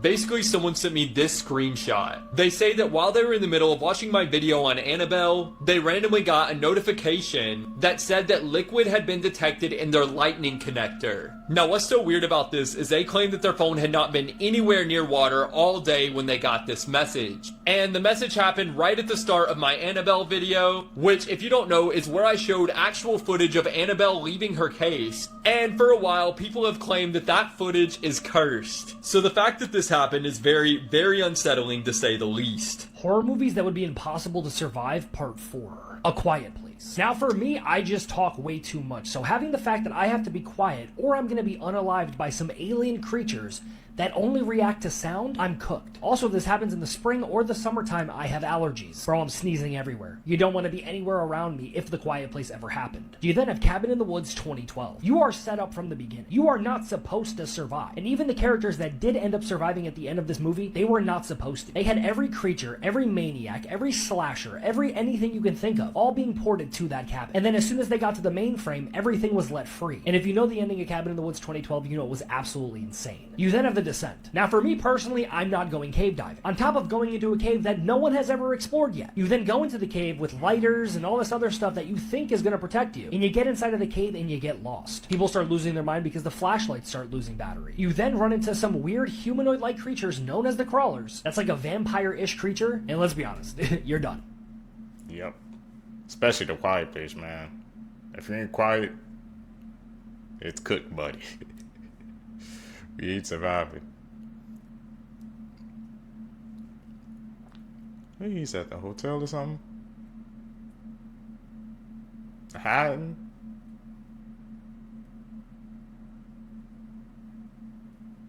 What is the scariest game you've ever played? I get this question almost every time I post a video or stream. And even though I've probably played well over 100 horror games, it's probably something like Dead Space, Outlast, or PT, right? It's actually something you might not have heard of. The scariest game I've ever played is a game called Lost in Vivo. But what makes this game so terrifying? Lost in Vivo takes inspiration from many different horror classics and puts them into one horrifying package. Every different type of scare you can imagine is in this game. It's also one of the only horror games I've ever played that gets scarier the longer you play. If you're not someone that gets scared easily, give this one a try. Lost in Vivo. Should I try the House Seekers? Guys, what is going on with children? Because I just heard the story of these 4 girls in the 5th grade that came up with a plan to unalive another boy in their class, all because he cheated on one of the girls. First of all, who is even dating that seriously in the 5th grade? How do these kids even know what cheating is? We're talking about 10-year-olds. So this all happened in Arizona at Legacy Traditional School when a group of 4 girls, all aged 10 and 11 years old, were overheard by other students planning to stab another boy to death during recess. Apparently, each girl had a role in this plan. One was in charge of bringing the knife to school. Another girl was supposed to be the lookout. The 4th girl would be the one taking his life. Apparently, they had gloves ready so that fingerprints wouldn't be left behind, and they set a date for this entire thing. When other students overheard this crazy plan, they told teachers and police were called. The most chilling part about all of this, well, there's 2. Number 1 being that the girls knew they had to wear gloves to avoid leaving fingerprints behind. And the second part is that 3 out of the 4 girls showed remorse, but the 4th girl was laughing and smiling throughout the interrogation. They were arrested, but then were released to their parents, and then they were suspended from school. And let me tell you, this reminds me a lot of the Slender Man case in 2014 when 2 12-year-old girls lured their friend to a park and stabbed her 19 times. The average person has about 6,000 thoughts per day, and according to psychologists, about 80% of them are negative. Hear me out. Expressing gratitude towards loved ones gives you an immediate increase in happiness. And if you don't believe me, go try it and then try to come back here and tell me I'm wrong. Social rejection can feel like physical pain, and I, for one, am a firm believer in the research that shows that acetaminophen, like Tylenol, can actually dull this pain as it would a headache. Married people are more likely to self-pleasure than people who live alone, okay? So just keep that one in mind. Humans have this automatic reaction to default to assume somebody is telling the truth, and we will automatically second-guess ourselves the moment somebody disagrees, which is why gaslighting can be so dangerous. Having backup plans can actually hinder your main goal. Having a plan B makes it much less likely for plan A to succeed, because in your head you're like, oh, well, I have plan B to fall back on. No, you gotta have plan A if you really want it to go. Sarcasm kind of gets a bad rap for being like rude or negative, but it can actually increase your creativity and encourage abstract thought, especially when you're using it with people that you trust. Nowadays, the average high schooler has about the same level of anxiety as a 1950s psychiatric patient, and honestly, I'm not sure what that means about today's society or about how they treated psychiatric patients. Russ McKamey, the creator of the most intense haunted house in the entire world, was just arrested for attempted murder. Russ created the horror experience McKamey Manor, which is essentially torture. The actors are allowed to physically harm you, they can shave your eyebrows, make you eat stuff, hold you underwater, and all of this can go on for up to 10 hours. And now Russ has been charged with SA and attempted murder of 2 separate women. This did not take place at the house, though. This was in his personal life. But people have been worried about Russ's behavior for years. In a Hulu documentary about the house, multiple people sat down and and said that they thought Russ may have bad intentions with the house. One woman claimed that she used the safe word multiple times, which is supposed to allow you to leave, but she was ignored. She eventually had to go to the hospital because of her injuries, and they were so bad that the hospital called the police. And all of this is allowed to happen because you have to sign a 20+ page waiver in order to even go into the house, and it lists hundreds of things that they can do to you. But people travel thousands of miles to get to the house, so they may feel a little bit of pressure to sign it because they went all that way to be there. Russ's bond was initially set at $1,000, but after the second woman came forward, it was set to $100,000. But Russ says everything said about him in the Hulu documentary was false, and now he's suing them for over $8 million. He was decapitated and eaten on the bus. Timothy Richard McLean Jr. was born on October 3rd of 1985 in Winnipeg, Manitoba. He was described as outgoing, full of life, and adventurous. Tim worked as a carnival worker, and this was a job that matched his energetic personality and love of travel. On the evening of July 30th of 2008, 22-year-old Tim boarded a Greyhound bus that was headed to Winnipeg. He had just gotten off of work and was ready to head back home. The journey was long, so Tim chose a seat in the back of the bus. He spent most of his trip just listening to music in his headphones and texting his friends. The bus made a stop in Erickson, Manitoba, and a man by the name Vince Lee would board the bus. Vince was sitting in the front but eventually made his way back next to Tim after a rest stop. Tim ended up falling asleep and had his head resting on the window pane with his headphones over his ears. Without warning, Vince took out a large knife and started stabbing Tim repeatedly. The other passengers on the bus were thrown into chaos and panic once they realized what was happening. The bus driver ended up pulling to the side of the road, and he and those other passengers fled that bus. Once everyone was outside, Vince started to decapitate Tim's head, then showed his head through the window so that everyone could see, and then he started to eat his flesh. Once police arrived, the passengers of that bus were outside crying and throwing up while Vince was still inside of that bus consuming Tim. Vince refused to get off of the bus, which resulted in a police standoff for several hours. About 5 hours later, Vince tried to break through a window to escape, but that's when he was arrested. Parts of Tim's body were placed in plastic bags, and his ears, nose, and tongue were found in Vince's pockets. Tim's eyes and a part of his heart were never recovered, and they just assumed that Vince consumed them. Once Vince was arrested, it was revealed that he was a recent immigrant from China, and he was suffering from an untreated schizophrenia. Vince claimed that he did this to Tim because he was given divine instructions because he believed that he was an evil force threatening humanity. Vince was charged with second-degree murder but was not found responsible due to his mental illness. The NCR verdict meant that Vince would not be incarcerated but instead would be in a secure psychiatric facility. Many believed that the ruling was too lenient, while others argued that it highlighted the need for compassion and better mental health care. After all that, Vince ended up being released from the psychiatric facility and given a new identity. There's a really famous mystery called the Dyatlov Pass. It's about these 9 really experienced hikers in the 50s. They set off on this journey and they reached the first checkpoint, but they didn't make it to the second checkpoint. And there was a big search that goes out to make sure they're okay. The army gets involved and they go and follow the route to find the hikers. And they come across these prints in the snow that led down the mountain. And some of the prints were bare feet, some had 1 shoe and 1 barefoot. And it's all 9 of the hikers, and they find 3 of the hikers, and they're all deceased, and there's one who's naked, there's one who's up in one of the trees, and there's these deep gouges on the tree as if some animal had been scratching at this tree. There's more footprints that lead away from those 3, and the footprints lead where the other 6 hikers were, and they're all deceased as well. And the women were wearing men's clothing and vice versa. Some of their clothes had trace levels of radiation, and some of them had parts of their face removed, it looked like. Lips, nose, ears, it almost looked like surgical precision removal. There was a person in there who their chest had basically been caved in, but there's no sign of anything that could have done this damage. And suddenly the Soviet government says, we're going to shut this investigation down. All we know is that the 9 hikers who died from an unknown, unnatural force. Sealed. Which was? They found traces of radiation on top of that mountain, so what was going on there? No questions.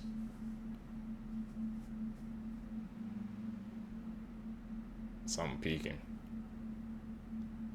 Maria was sentenced to prison after she lit her daughter's essayer on fire. So this is Maria, and this is her daughter Veronica. And when her daughter was 13 years old, she was held at knife point by their neighbor, and he essayed her to the tune of the R word I can't say on TikTok. Now, it was reported that he ended up serving 9.5 years in prison. But after he got out, he started harassing the mom at the bus stop, saying things like, "Oh, how's your daughter? How's she doing?" Really messed up stuff, and to the mom's point, showing zero remorse for what he did. Then he got off the bus, and he went into a local bar. That's when Maria got off the bus and went to a gas station. She bought a gallon of gas, and she had a lighter. And she walked up to him at the bar, poured gas on his head, and lit him on fire. Then she just walked out and started strolling down the street. The dude ends up with 90% of his body burned, and several days later, he dies at the hospital. When police find her, she admits to the whole thing, says that she just really wanted to hurt him, not unalive.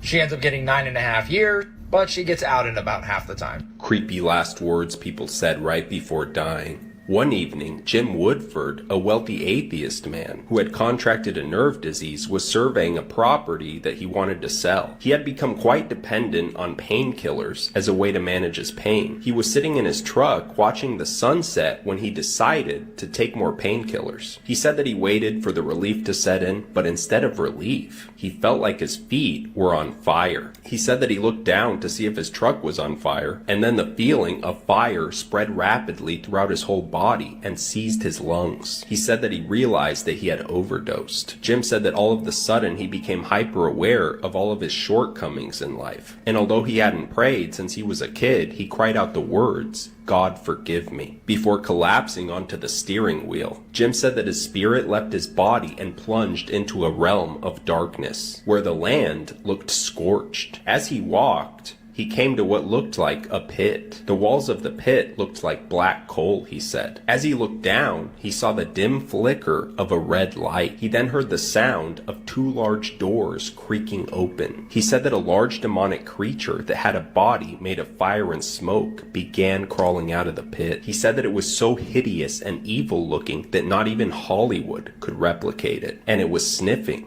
as if it was searching for him. It finally locked eyes with him. Jim said that he could just feel its hatred for him and all of mankind. It started crawling faster towards Jim. He said that the creature got out of the pit and stood before him. It knew his name. It said, "Jim, we're here for you. This is your time with us." Jim was terrified and he cried out, "God help me." Just then, Jim said that the creature was struck with a beam of light and 3 angels appeared and saved him. He said that they took him to heaven and one of the angels reviewed Jim's life with him. Jim realized that he had not done enough in life and that he was very selfish and materialistic. Jim said that he also encountered Jesus and he told him that it was not yet his time. Jim said that he was sent back to his body and he woke up in the hospital. He had been clinically dead and on life support. When he spoke to the neurologist after, he said that Jim had no brain activity. After Jim recovered, he became a Christian and wrote a best-selling book called Heaven, An Unexpected Journey. Wow. Change this whole belief system. That one experience, man, can change everything to a person.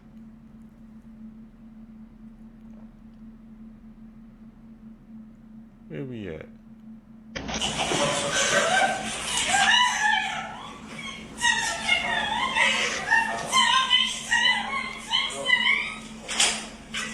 That's 27-year-old Hannah Freeman after she was given a 7-day sentence. She's a total daddy's princess. Let me tell you what she did, but first, she's a 4th grade teacher from North Ridgeville, Ohio. So she and her boyfriend had broken up in April of 2024, and on November 26th of that year, she had gone to his apartment. They kind of had some words, and then he thought she left. But when he looked out, he saw her getting into his vehicle, and she stole 2 backpacks that each had a laptop in them, his medication, wallet, his car keys. So he called police to report what she did. He told police that she had been going to his place of work and following him home and basically stalking him. He later found out that she racked up over $1,000 on his credit card at Amazon. And then the very next day, November 7th, she had followed him to work, and I guess he looked out and saw her sitting in his vehicle, so he once again called the police. She denied being in his vehicle or stealing things out of his car the night before, and she even told police that she was invited to be there where he works and that they had had lunch together at Raising Cane's. But the ex said that is absolutely not true. So the police ended up looking at video surveillance footage that showed that she came to her ex's work 33 different times on 19 different days over a 30-day period. So she ended up getting arrested that day and received several felonies. The charges include menacing by stalking, 2 counts of burglary, 2 counts of aggravated theft, and identity fraud. She was indicted in December and took a plea deal in June of 2025, where she pleaded guilty to 3 misdemeanors: disorderly conduct, obstructing official business, and possessing criminal tools. And come to find out, this isn't the first time Hannah Freeman has had trouble with the law, despite her dad being the chief of police. But I'll do a different video for that, otherwise this one's going to end up being really long. So come back later for a part 2. But anyway, at her sentencing hearing, the judge sentenced her to 18 months of probation or community control, with the first 7 days to be spent in jail. And her attorney lost it. He immediately tried to withdraw her plea and said that he and the prosecutor had agreed there would be no jail time. And the judge is like, okay, well, you guys didn't discuss that with me. I'm the one who gives the sentence. And they go back and forth for a couple minutes arguing about it until the judge finally just says, this is done. Now let me back up real quick. Right before the judge announced the sentence, he gave Hannah the opportunity to speak, and she was literally reading something off a piece of paper. Now, like I said, I'm going to make another video about her dad, who is the chief of police, and her mother, who has a history of getting arrested for shoplifting. And we'll also talk about what she did in December of 2022 when she got a noise violation and tried to get out of being arrested by telling everybody, my dad's the police chief, so I won't get in trouble. But make sure you come back for that. I'm going to end this by saying, I guess it doesn't matter who her dad is because she got in trouble. And 7 days in jail is a slap on the wrist for what she did. I've seen people get life sentences who don't respond like that. Yeah, I'm about to say the way it looked, she was breaking down, made it seem like she got life. She just got 7 days in jail. Like she thought she could avoid it because her dad was her chief of police, man. Can't avoid consequences forever, bro. They gonna come for you one day. Seekers, if you guys made it with me to the end of the video, you're a true seeker seeking the truth. I greatly appreciate the support. Make sure you guys comment down below, hit that post notification bell so you always get notified when I upload my next videos. You guys are gonna catch you in the next one, man. I'm out. Peace, YouTube.